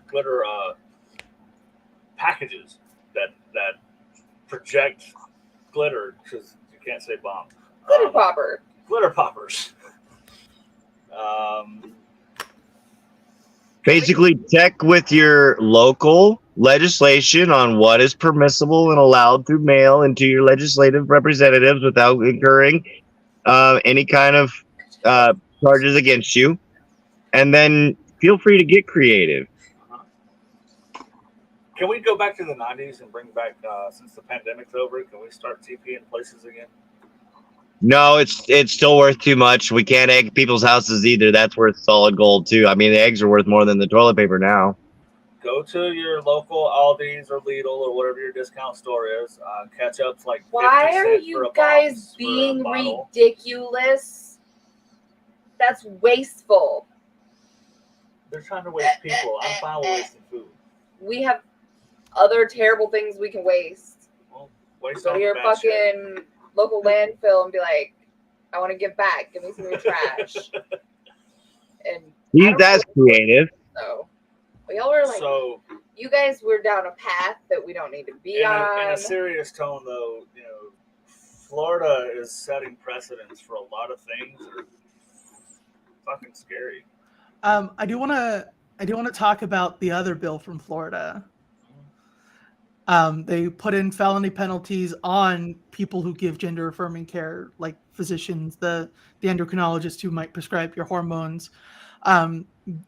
No covered agency or organization can take money.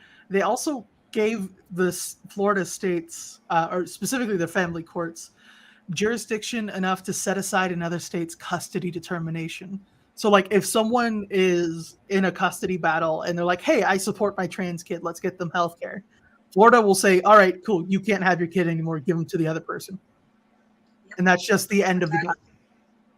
Regardless of relocation. Mm-hmm.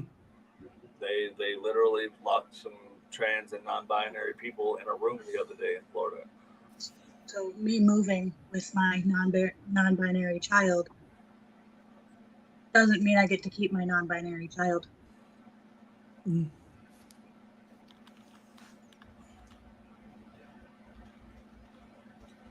We've got to learn. I think it's gonna take some fighting and flighting. I think the people who need to fight need to fight. I agree in a We way. all I mean, I need to think fight. it's about recuperating, a tactical retreat, so to speak.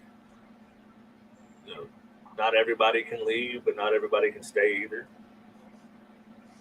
So, If everyone who can fight leaves, no one's there to fight for the people who can't leave. exactly. But we've got to, and it sucks. There's no really way to think about it. We've got to learn to play their game. They made the rules. Now we got to fucking play with it. It's See, being an anarchist and refusing everyone's rules. but you still got to have enough to play by the anarchist rules of no rules.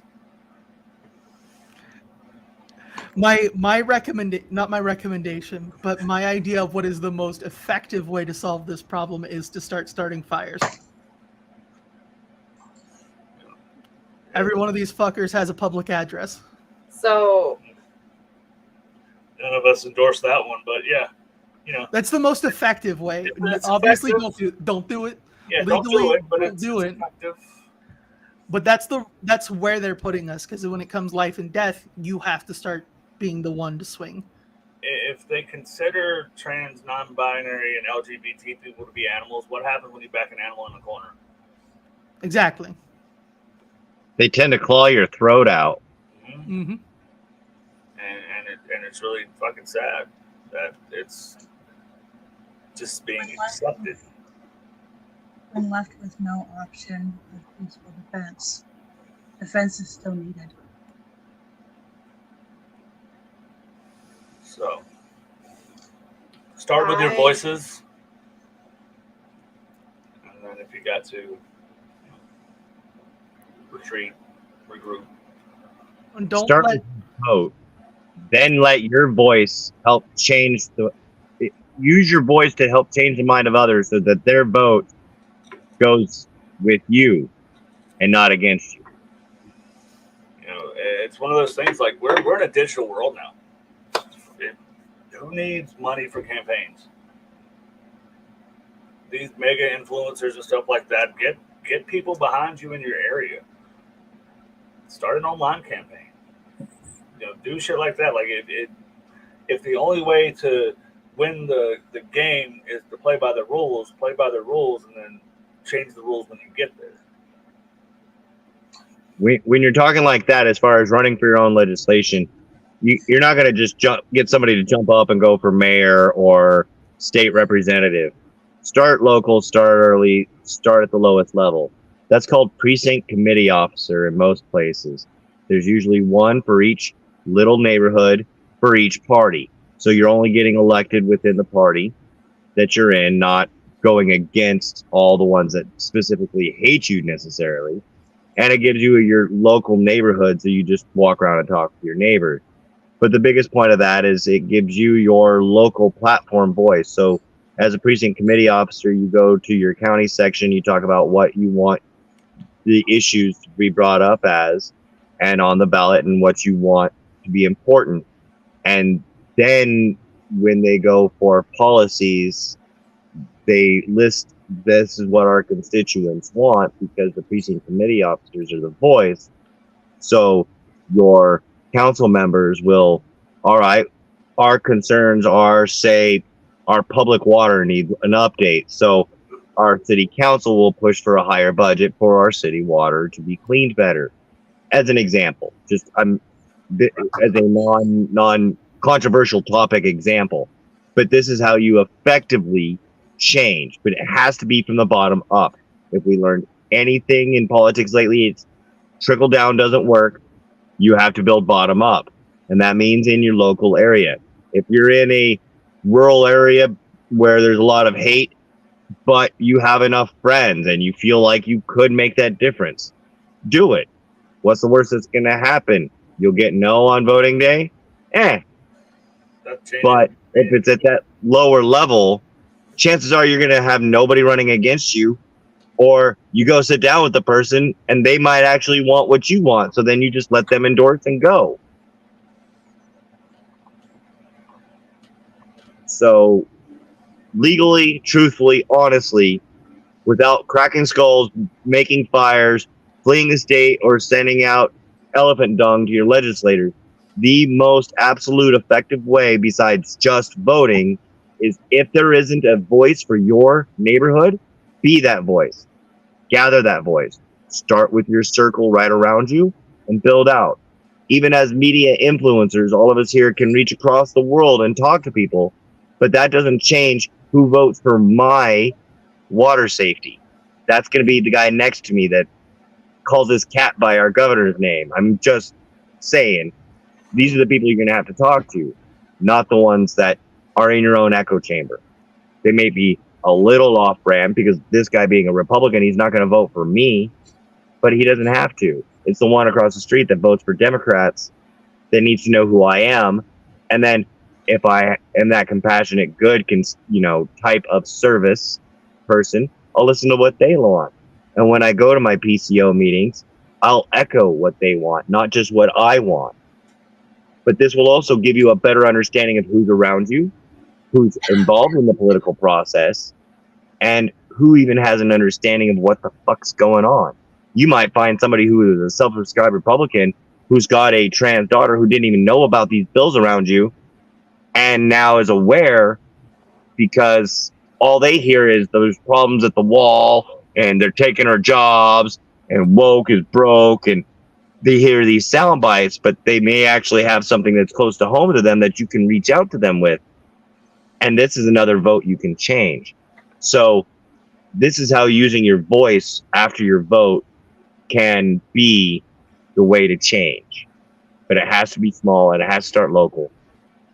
And if you can get more people around you at the local level, the better off you are. Just the way it is. Absolutely. And just because I want to memorialize this point, speaking of people with voices and all this stuff, Tucker Carlson got fired today. Yeah, he did. Fuck yeah! Like I woke up and seen that, I was like, "Oh, that's so good." I love that. Good things do still happen. The big ass lawsuit that Fox News had to settle against Dominion. Yeah. Oh yeah. But see, like he didn't even know because like he signed off the other day to see you guys Monday. Well, surprise. Oh well, I think it's a good wrap up point, guys. Good job, Day 6. indeed. Kind of drove it home for a lot of things. Yeah, use your voice, use your vote. Legitimately, use your voice and use your vote. But be prepared for the other alternatives as well. Mm-hmm. I'm all for good trouble. Just make sure it's good trouble. And worth it. Which it sounds like it's going to be worth it anyway. So, yeah. Anybody else got any last minute thoughts there? Ray, I want to Good. see your picture. We love you. Yeah, let's see the picture before we go. End on a high note, if you don't mind. Just erase a bunch of shit. That's okay. That's insane. That's so pretty. I love love it. it. I love it. I love it. I love it. Those are my favorite. And that Those is are my the favorite. tree of I life, love the right? trees of life. Yes. Oh, yeah. Good, good. Well, we love you guys. Thank you for all that stuck around and all that we'll view later. And I will see you guys next week. See you guys next Monday. I'll kind of put out a little PSA about next week. I think we can switch to that darker topic of relationships and bad things, of the bad relationships, how to overcome those things. And we'll go from there. So the panel may be less next week, but I will be there. Indeed. I will be there. Be a little late, but I'll be there. It's okay. I'll be Better there. late than never. Good night, everybody.